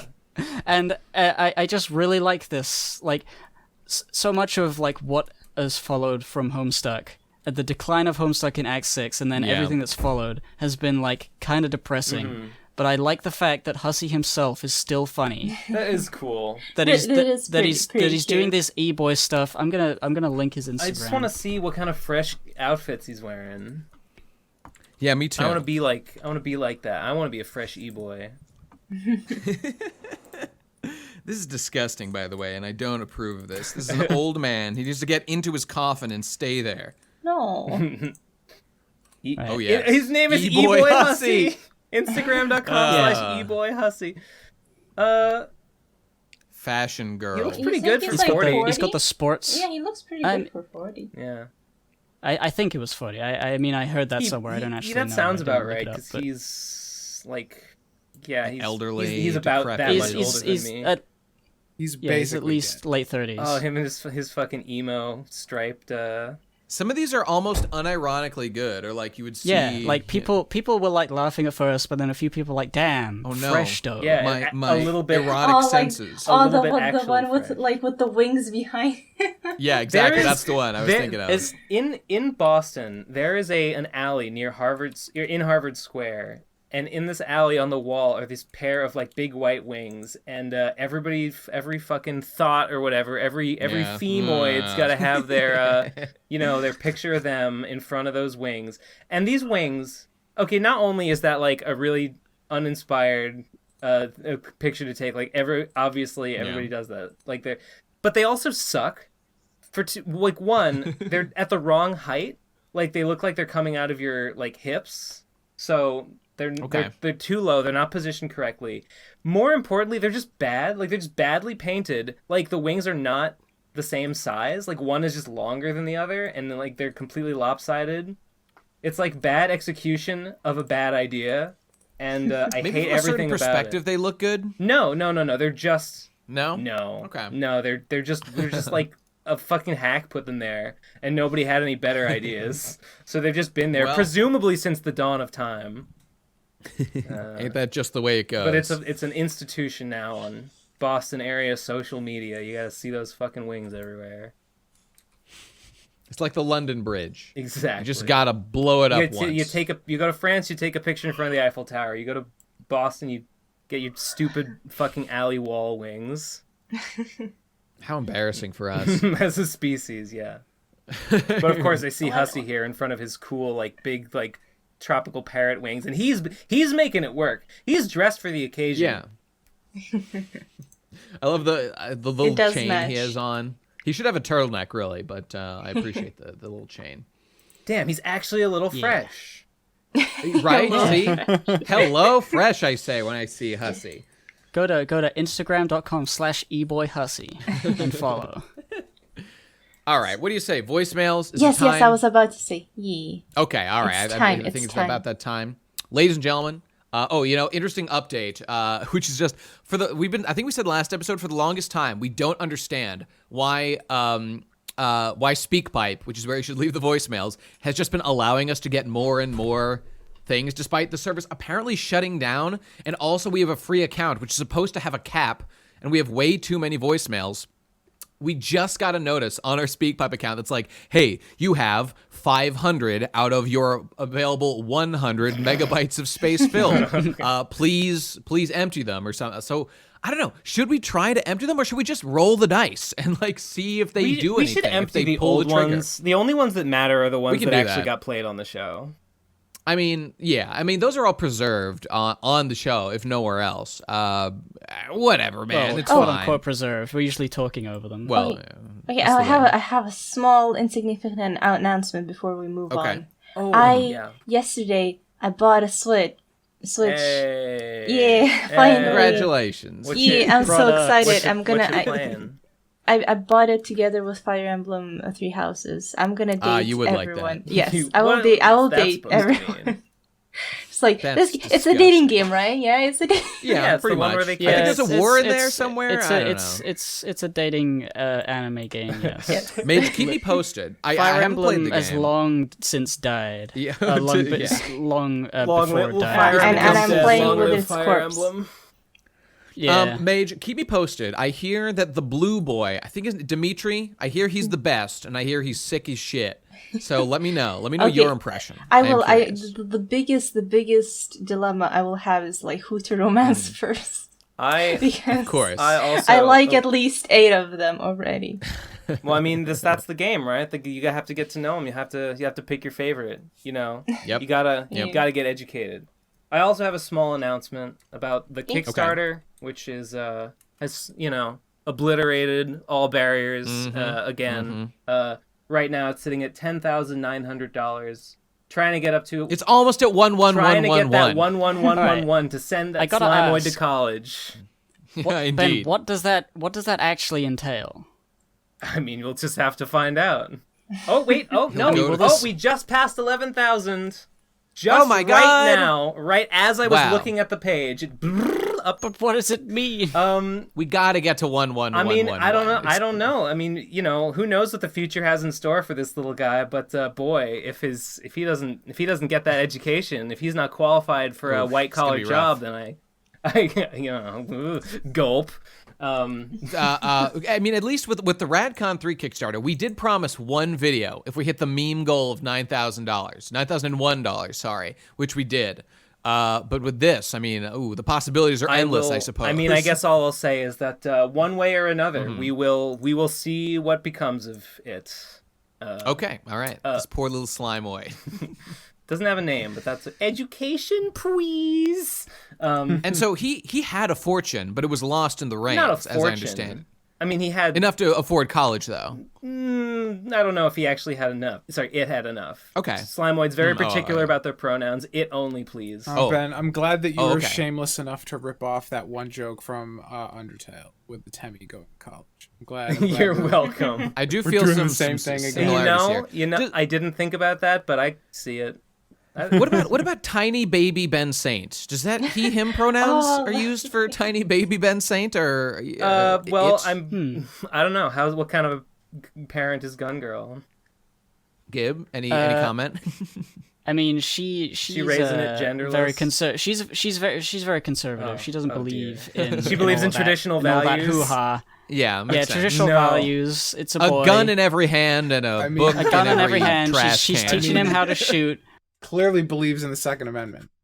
She's teaching him how to recite the flag thing, whatever the fuck that is. Milwaukee, home of the prosperous. Don't you dare kneel at the football game. Don't do it. I had another. Oh God, I was. Well, the one last thing about that. There were some people, a couple people, contact me during the course of it and said, I'd love to do it, but I can't. I don't have a credit card or whatever reason I can't do Kickstarter. So for 2 weeks, I will have PayPal donations open, and you will be able to. If you weren't able to do it through the Kickstarter, you will be able to PayPal me the money. Just like check the Kickstarter, see what the tiers are, send me whatever you want. Send me say what tier you want. Include your mailing address and which tier you're. Please, if you're out of the United States, include shipping. Mexico and Canada $2. Anywhere else $5. Don't make me hassle you and be like, you forgot the shipping, guys. So yeah, for those people who weren't able to do Kickstarter, I'm gonna you can get it through PayPal for a limited time. That's good. Yeah. That's good. Yeah, that'll be on my Twitter. We'll probably have that pinned. Yep. Okay. That's 11,000 boys. $11,004. Only $97 away from a prosperous white collar future. Time to roll my other most famous catchphrase. That's doable. I'd buy that for $11,111. By the way, so we're going to the voicemails. SpeakPipe, link down below, leave his voicemails. Okay, quick note on the voicemails. There were some quality voicemails, but alas, the audio quality was too shit. Notably, there was a person who's done this twice now. I'm sorry. Do you know who just kicked it over into 11,000? Do you know who it was who donated? Who, Ben? Who? I will give you. Do you want to guess? Was it Russell. Munchie? I don't know. It was Riddle My Ass Batman. Hey, what do you know? Okay. Welcome to hell. Truly epic. Okay. So listen. So there's been a girl who's called in, I think twice now, telling us about the saga of a girl learning to pee standing up. And this is a tale I want to hear more about. What? But your audio quality is just too shit. Oh, I see. So you gotta do something about it. I can barely hear you.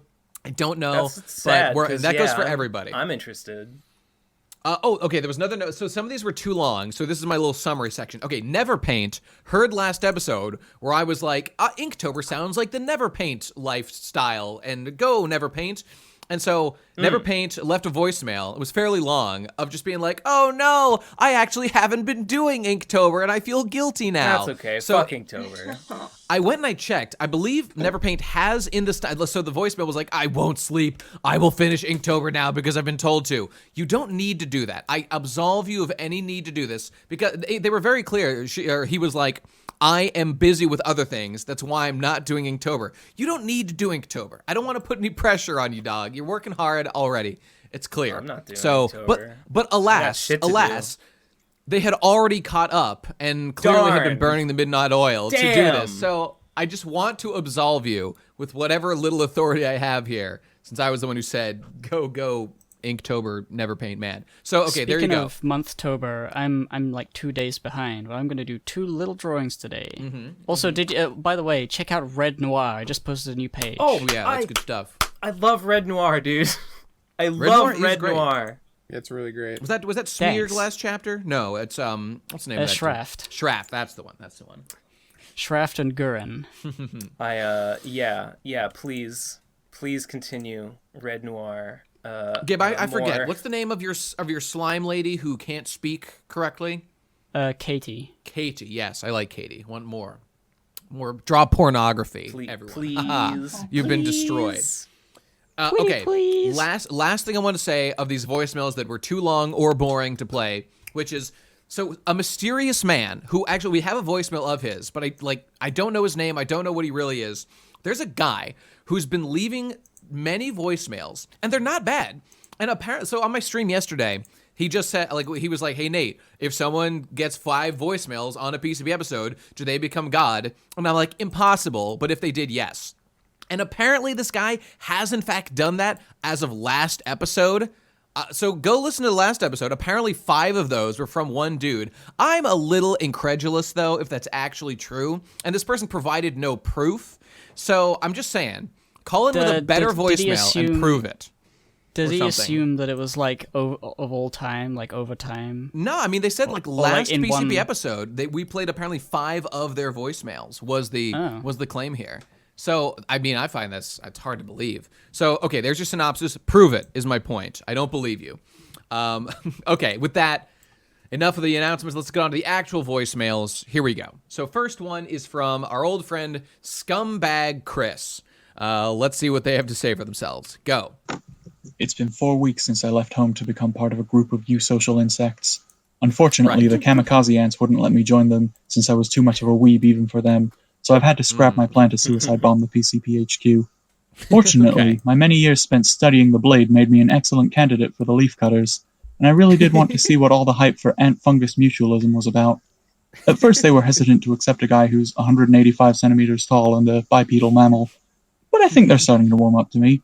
All it really took was for me to make my intentions clear, that I was mainly just there for that sick-ass ant pussy, and I landed a job as an apprentice drone. So being a leaf cutter ant's pretty neat. All day it's just walk to the forest, cut some plants, bring the pieces back to the nest, and feed them to the fungus.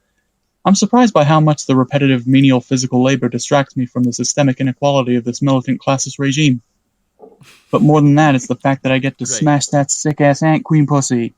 For real, the queen cast exists to take cock, especially in a colony with no gamer gates, and she doesn't even give a shit how laughably minuscule my micropenis is compared to the other drones. Ants don't give a fuck. Okay, there you go. Good story. They sure get a sure fuck. is a. Hey. I feel like I can't wait to see where this goes. I get it here. Yeah, This can only Scumbag end well. Chris. Hey, tell us more. Hey, Mage, I see a little. I saw something pop up on my little Vapors 2 Kickstarter backer report there. Yeah. I saw you. It can't be true. Somebody No, here. stop. Somebody pledged to my Kickstarter, Mage. Who could that be? Who could that be? Thank you.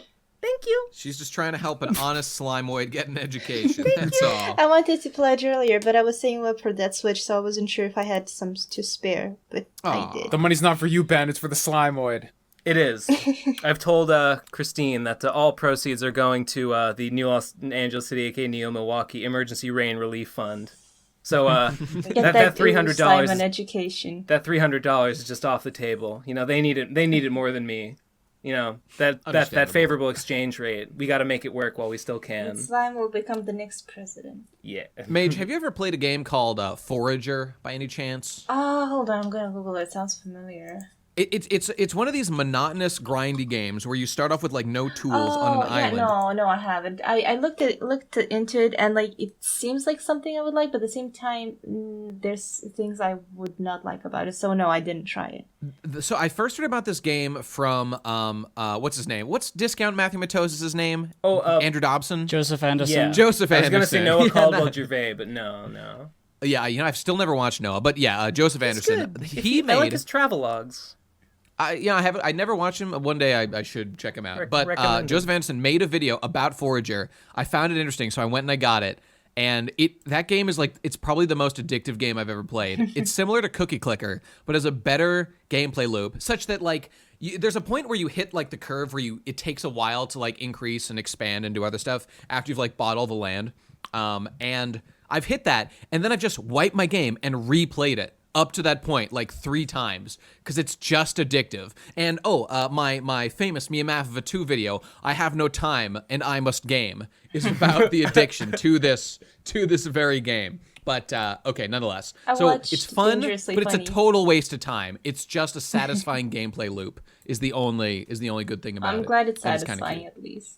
It is satisfying. Okay, next voicemail. I'm scared actually to play it. I mean, it's not worth your money. I don't play it. It's literally when I make fun of people who play games as a complete time sink. This is the epitome of the time sink with like in the same way as Cookie Clicker or Monster Clicker, any of those derivative games.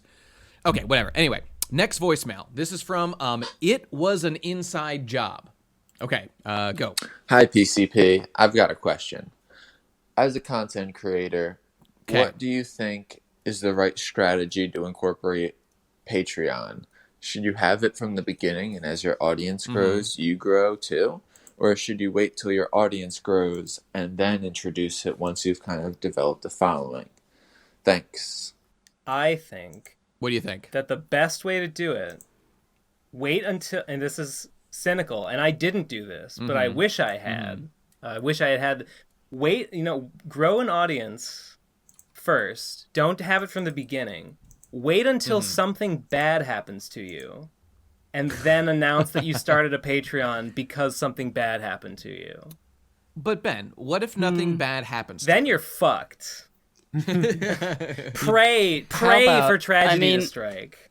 You can have it, and if you just don't talk about it that much, and then bring it up when a bad thing happens to you, then that could also work. Yeah, that's true. That's not a terrible idea. I think in terms of like actual strategy, if you're going into like making a career in the internet stuff, probably on YouTube, I'm assuming, then you want to like gain a following first and then announce it when you're pretty big. You want to be like at the peak when it's like you've made your best video yet and loads of people love you.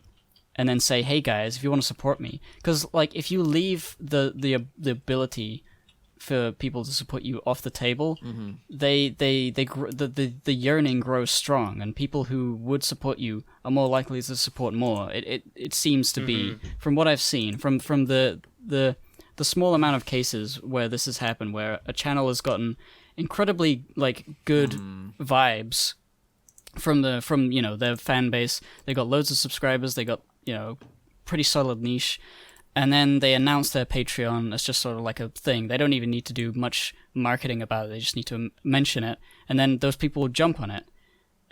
Seems to work in that order. It's kind of a complicated question, I think. It and you know what? I think it's pretty straightforward. There is another thing. If somebody's very small, they don't have a lot of subscribers, they don't have a lot of stuff, and they have a Patreon link and they say at the end of every video, I habitually will go and click on that link to see how pathetic they are. And if they're extremely pathetic, I'm going to be like, Right.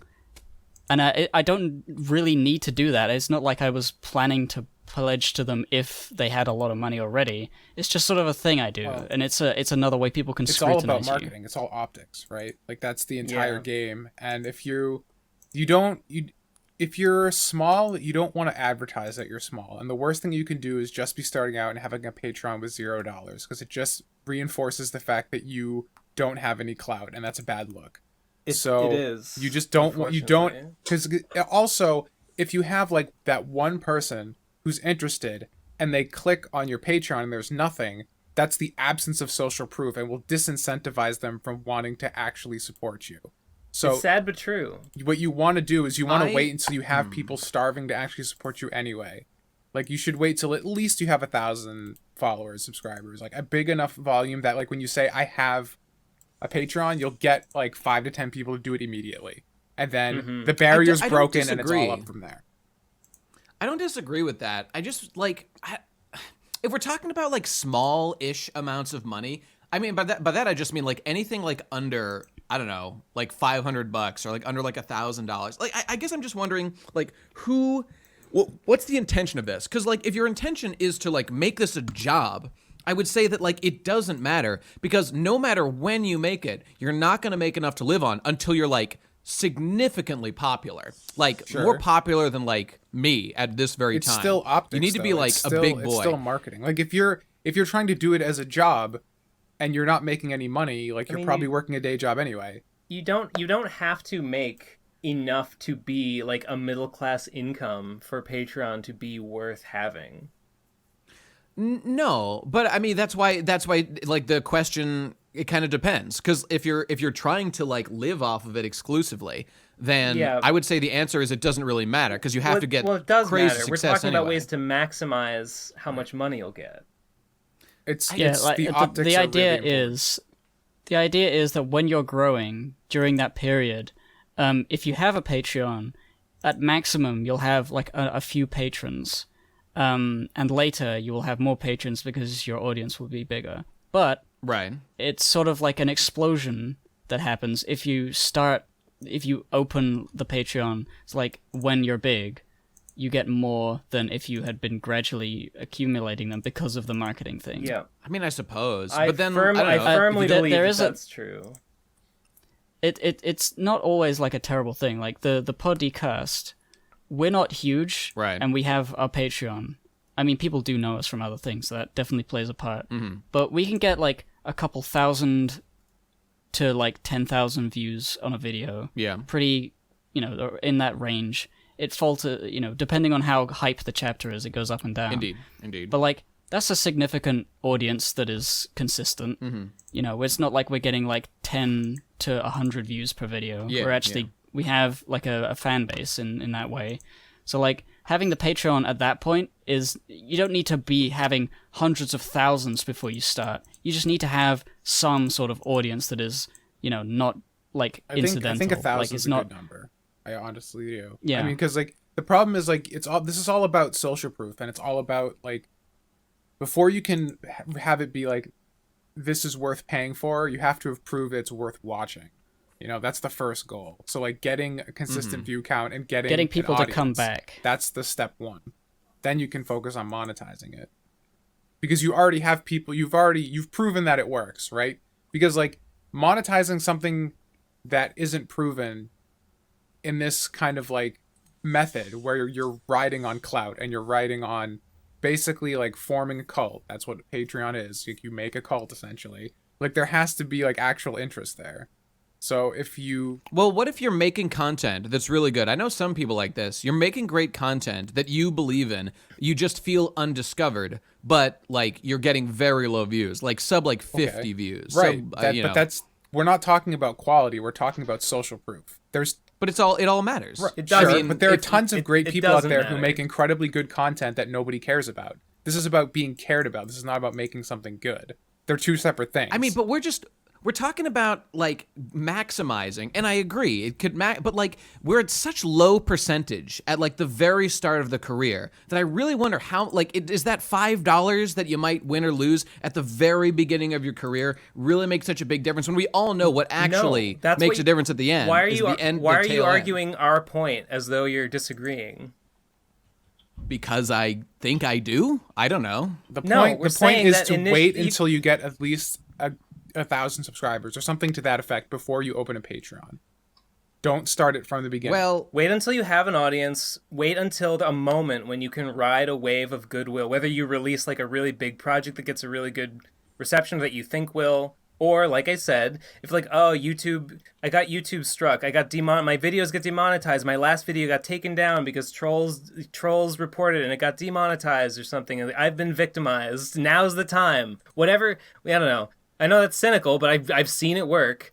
Something that will give you a wave of like community goodwill that you can coincide with and I've released a Patreon. And that's how you do it. That's how you maximize your return. I just don't see that much difference between saying I just created my Patreon in this moment and here is my existing Patreon. Well, no, that's true. I get. But the difference between you can make it whenever you want. Don't push it until you have an audience. I suppose. Yeah, if you're putting your Patreon in front of people's eyes and you have like one patron and it's your mom. Then it's like, ugh, yeah. It's the same thing like when you go to Amazon and you see a product that has like no reviews. Like you're just put off by even like purchasing it because like there's no social proof. The social proof there matters because there's a quantifiable metric that you expect in that format. So if you go to Patreon and you see 0 patrons and this is a small creator, there's no social proof. So your monkey brain naturally assumes that this is bad or not worth my money. And even if you were going in there with the intention of giving $1, seeing the 0, seeing nothing, makes you feel less inclined to do so because we're herd creatures. And the fact that no one else has done it makes you feel less likely to do it. It's all about marketing and branding and optics. Do not start until you have an audience. Period. Yeah. I agree. I realize the only way that I feel differently is because we're talking about such beginning of career situations here, I feel like I just wouldn't want to encourage people to put off a job to later that they could do today. I have seen people like too hesitant to start. Like Nightmare Masterclass didn't start a Patreon for a long time, even though he had like his Petscop investigation series was getting a lot of, but it wasn't until that series, like even though it was popular and getting viewed and people loved it, he didn't start a Patreon until like well after it was over. And it was because I think he was just like, oh, I'm not big enough yet. It's like, no, he was definitely big enough at that point. He could have been fucking boy, doing it. Limit Breakers, like my current like favorite YouTuber, does like these crazy, insane Dark Souls edits, and they're like the best videos on the platform. He like just made a Patreon at like he had like 274,000 subscribers. That's way too late. Don't wait that long. I guess he just decided now's a time to get money. I guess this will be good to have. Yeah, and it is kind of a shame because there's like Dark Souls 3. I mean, I don't know whether he does Sekiro videos. He's done some here and there. Like all of the videos that he's like, the game's really old now. Yeah. I mean, hopefully Elden Ring. I mean, this guy, he's insane. He will succeed at whatever he tries to do. He's just that good. I love him so much. But it's Elden Ring, right? Yeah. That's right. Did you hear that George R.R. Martin is writing for it? Yeah. He's doing all the lore. Okay. I don't know if it got. Okay, whatever. My friend told me that, and it blew my fucking mind. Yeah. It is interesting. It's gonna be pretty legit. Hopefully. Yeah, that's really cool. We'll have to see. Okay. I hope there's dialogue that I like. There's always been dialogue I like. Okay, next voicemail. Get ready for this, because this is the Tom Oliver secret agenda. Oh. Looking forward to hearing that. All right, here we go. Man, I kind of just wanted to fuck Western society. And the ass bitch. That's it. Wait, and the what, bitch? I think he said I wanted to fuck Western society in the ass, bitch. I believe was the full phrase there. I mean, Tom, what do you have to say? Okay. Sure. Sounds like something I can kill a Fire Friday night doing. Let's make it happen. All right, Western society, call in with your your response, please. Yeah, let us know. Oh, speaking of responses, okay, good news, guys. As we requested, as a response to the grammar, the grammar Nazi, the grammar fascist, grammar Antifa is calling in with the response. Okay. So let's see what grammar Antifa has to say in rebuttal. Okay, go. Hello, it's me, Grammar Antifa. I buy books about slaves so I can burn them and set history free. I'm calling in to address the political enemy, the grammar fascist, who appeared in last week's episode. What grammar fascism fails to understand about communication is that it is a dance, an improvisational duet that codes meaning through language. Unlike real dance, however, if there is not an understanding, both parties are at fault. You take an idea, you encode that idea, the second party receives the coded language and then decrypts it back into an idea. If the second party's idea is too different from the intent, both the encryptor and the decryptor failed in communication. The encryptor did not make their message simple and clear enough, and the decryptor failed to extrapolate true meaning due to ignorance. Those who are good at communication are good at both. Standardized rule sets need not apply. Fact of the matter is that if true meaning is found, communication was a success. The sheer fact they were able to tell they had fucked up means that there was no miscommunication about what they were saying. English is controlled by the people, and how they use it naturally evolves over time. Rule set doesn't fucking matter. Address miscommunications directly. Instead of being caught up in pedantic semantics I imagine plague you on a daily basis. I can only assume you're getting pissy with your far more Chad-minded friends, talking casually in a Discord or some shit. They're writing messages exclusively for the friend group and no one on the outside. Shut the fuck up, piss boy. The dictionary is a guideline, your high school English teacher is a hack, and the soy-guzzling skinhead language prescriptivist just got yeeted on by the Zoomer cacophony that is language descriptivism. Vote single-person pronoun they as word of the year, hashtag dabble in the haters, and dating white is not alright. Grammar Antifa signing out. Oh, thank you, grammar Antifa. Well, I love this person, and I would say that they're completely right, but you mispronounced cacophony, so every point you made is invalid. I'm sorry, I can't understand what you mean because you mispronounced cacophony. You failed to your half of the dance, grammar Antifa. How did they pronounce cacophony? They said the cacophony. They said fucking digi-style cacophony. Was that supposed to be a digi reference, or was that legit fuck up? No. That's a Super Bunny Hop reference. Oh yeah, that's right. Like that's actually, right. do you think that was actually a reference, like deliberate? No. I kind of think so, but it's possible. I don't know. I mean, like Super Bunny Hop said cacophony in one of his videos, like straight-faced. He didn't realize, and then he got so much shit for it that every time there's a word that he could potentially mispronounce, he has a robot say it, and that's like a running thing in his videos now. That's a good bit though. I like. No, this. Do you guys agree with this? I agree with this. It is a failure of communication. I mean, I think I would say that the burden is probably more on the person speaking to make their message understood. I don't know if I'd say the blame is 50-50. I think that the message here is correct, but I think all the rules and structures are serving to make the speaker and the recipient's job easier by having a standardized set of rules that you stick to, so you don't have to spend as much time encrypting or decrypting the message. That's the whole point of grammar rules in the first place. You're right. I think it's an interesting point that the fact that you can comment on the quote unquote mistake means that there was no failure, that you do know what they meant. I think that's an interesting idea to point out. It's probably that's always true the to some thing extent. Like the fact that you can be like, obviously you meant THEY apostrophe RE means you do know what they meant. So true. Fuck yeah, that's a good point. But here's the bad news, though. In anticipation of Antifa calling in, we have another voicemail from this person is known as Grammar White Identitarian with Nationalist Traits. Let's see what this individual has to say. Chinese all right, go.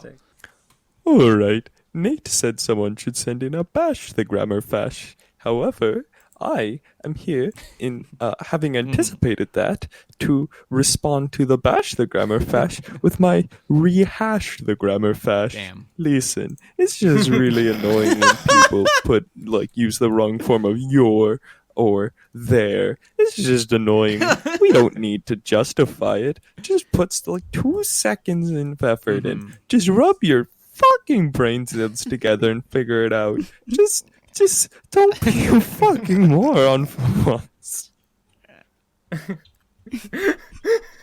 As always, a stellar point from the far right. That's pretty convincing. Yeah. he used simple vernacular, and I understood his message. So he's got a point. I think he succeeded at communicating better than Grammar Antifa used too many big words. It scares me and intimidates me. I don't like that. I do like big words. I feel smart when I understand them. Like cacophony. I love that one. Like a cacophone. The debate rages on. I'm a grammar centrist. Damn, that's a big brain position. I'm a grandma. All right, next one. We've got another update from Not Even Clusterpunk Can Save Me Now. Let's check in with them. Go. Shit. I've been on the run for the last 7 days straight. There's not much time. I didn't have time to leave you guys a warning last week. The PC police were hacking me when I leaked your search histories, so now they have all your locations. There's not much time before they make a move. They're going to be... Wait, no. No, I'm not going back. You'll never take me alive. No. Oh, no. Is this thing on? Well. Oh, it is? Welcome, PCP members. This is the PC Police. I am one of the 4 elite generals in charge of taking down your operation. Our first target will be the man we've deduced to most likely be the leader. Best guy ever. No, it's Digi. It's Digi. Nathan Cheminsky. This is doxing. What is it? Nathan Cheminsky. Fuck it. We're gonna kill the Polish guy. Now returning you to your regularly scheduled PCP episode. Early intervention can make a lifetime of difference. Learn the signs at autismspeaks.org. Hi everyone, thanks for watching. Next time we'll be talking about Ghost in the Shell Standalone Complex, the best anime ever. Oh no! See you then. I hate when that happens. Oh, how embarrassing. How did we get here? What a journey. It just kept going. Maybe that was the true attack by the PC police. Times. Yeah, me too. I think that was the true attack by the PC police to shame me for my continued delays. Yeah, that was projects. Their assault on our. 100% I don't want them after me. I'm glad they think you're the leader. That had about as much effect as a Kamehameha on my soul over here. I'll try to recover. There's only one Polish guy. Once they got you, they're done. They don't need to go after anyone else, any other guys. Don't worry about it. Yes. Although Poland and Lithuania, it's all his fault. All right, next one we've got PC Pie is calling in. How interesting. PI or PIE? PI. What does PCP stand for? Well, nobody knows. I'll tell you. It stands for Professional Subit Peruiners, because you ruined my fucking bit. All right, let's try this again. Everybody come to a consensus and pick a whole number between 1 and 244. Thanks. Why? Is there any way we can fuck him over again? Like a whole number? Is a fraction a whole number? No. Is a fraction a whole number? Is a whole number. 66. How about 144? Do we still like 144? Sure. Yeah, that was the runner-up last time. That was the runner-up. Mage said 66, but that's too Star Wars referencey for me. That's what about just 6? What do you? Okay, Gib. I say Tom. What do you like? 144. I'm trying to think of relevant numbers that are cool in between 0 and 244. I think it was between 1. I don't think there is one. I think all the numbers between 0 and 244 are lame. What almost. In between 244. Got him. What about 151 in homage for the original Pokemon? Wait. 11-9, 119. 119. That's fine. That's 9/11 in almost UK 9/11. dates. Yeah. Are we in agreement? 11, 9, 119. Good. Sure. That's fine. Yeah. All right, done. There it is. There's your answer. 119 PC Pie or whatever you were called last time. There's your answer. Okay, good.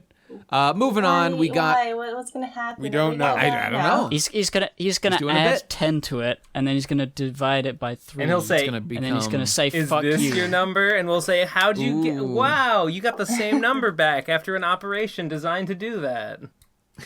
Fascinating. Well, tell us. I can't wait to be dazzled. Yeah. But in the meantime, calling in is the spirit of Halloween, which is perfect timing. Oh, no. Because we could use some of that. All right, let's hear what he has to say. Go back to Grinch night. Ben. October's the season where all spooky things emerge just to bring joy and horror to people's hearts. I'm the spirit of Halloween.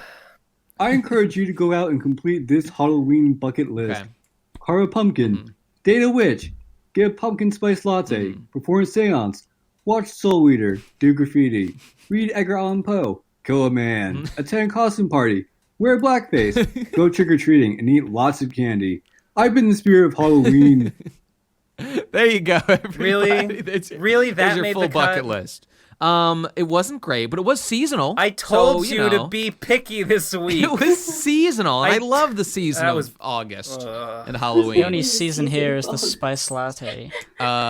We do not endorse any of the views of the spirit of Halloween. No, So definitely just not. clarifying, Quite that. the opposite. This shows beyond a shadow of a doubt that Halloween Yeah, sucks. thanks for Well, proving I my guess- point, Mr. Spirit, All right. sir. This one's short. I can't remember what this is. It's a PC promise. Oh, wait, I think I remember. Okay, it's a PC promise play. Listen here, you fucks. Vote Okay. Andrew Yang. I will pledge 100 a month to your fucking Patreon.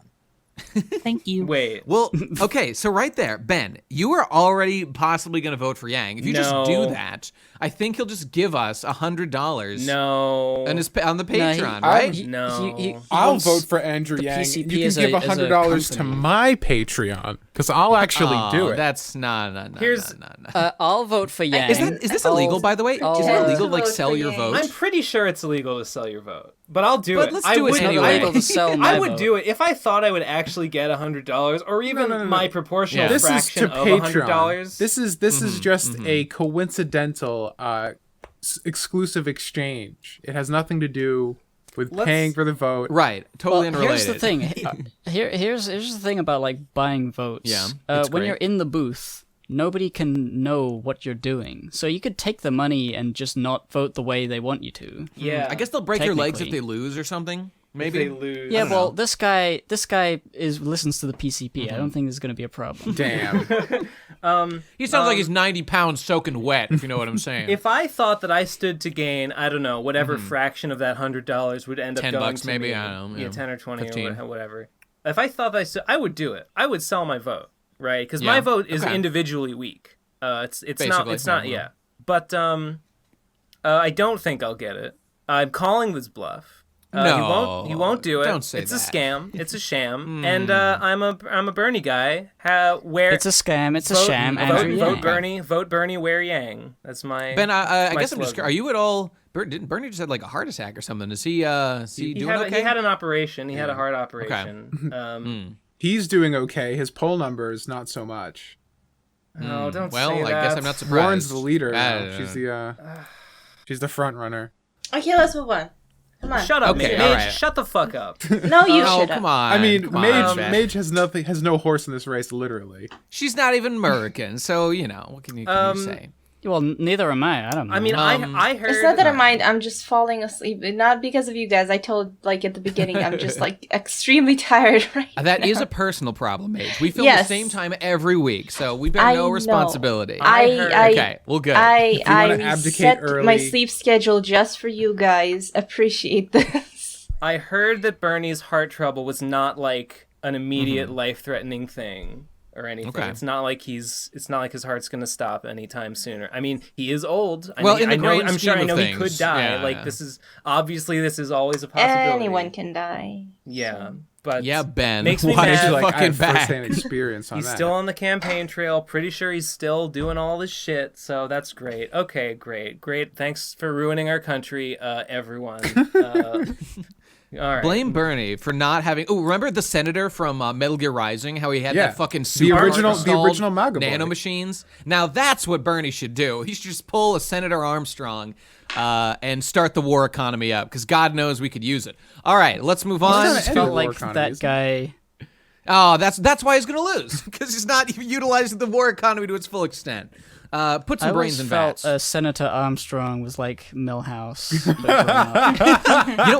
In that one episode where they go to the future, Milhouse was canonically jacked as shit and was super ripped, and except his damn ankles, because that's the hardest place to add mass, damn it. And how dare you judge him for it? That happened in that episode. All right, next voicemail. Is that the one where Lisa becomes president?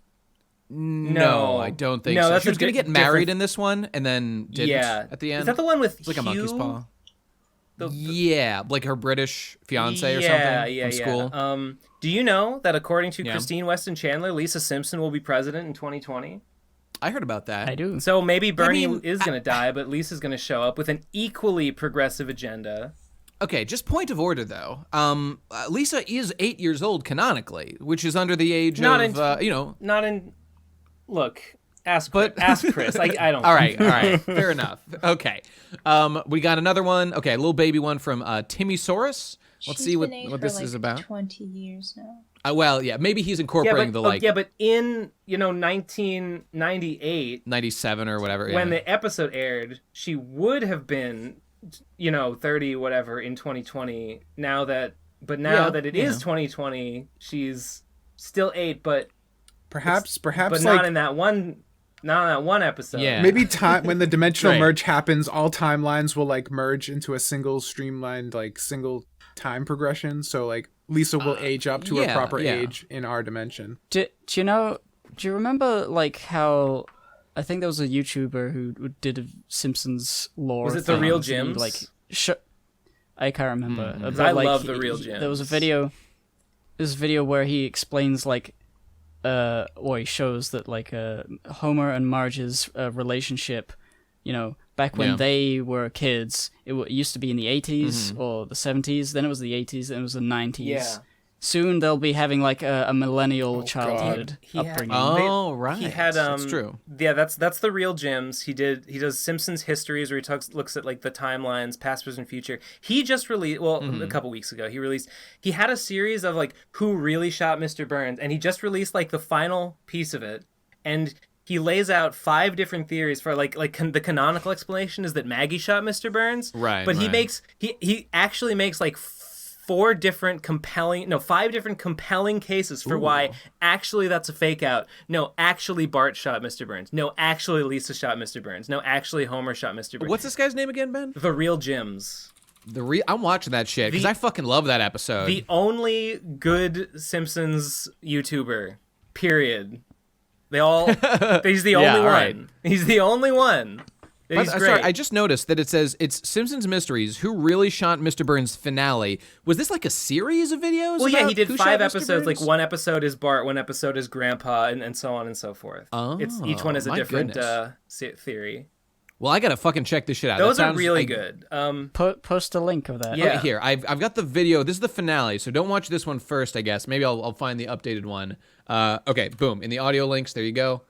And I'm gonna go watch more. I'm gonna watch these after we're done here. You like The Simpsons, and I love The Simpsons. And I would encourage anyone to check out I think he's got 40K followers or 30K subscribers. He's got 50K. It looks like 50.5K. That's good. Yeah, there you go. I mean, it's such a niche market. I can't see him getting that much bigger than that, unfortunately. But people love their big video analyzing one possibly beloved piece of media in thorough detail and possibly teaching us about life and lessons beyond the mere panels of the artistry. I don't know, whatever. Okay, anyway, voicemail, Timmy-saurus, go right now. Son of George Soros? I feel like I'm the only fucking one who found the PCP through the YouTube search bar by typing in meme podcast. That's it. That's the whole message. We were talking about how people found us last time. Man, can that be true? Is that possible? Well, let me try it right now. Meme. Oh, that's a great idea. Podcast. I'm going to try it too. Let me see how far down I have to scroll to find... I mean, I see... Oh, wait, I'm logged in as the PCP. It's lots of H3H3.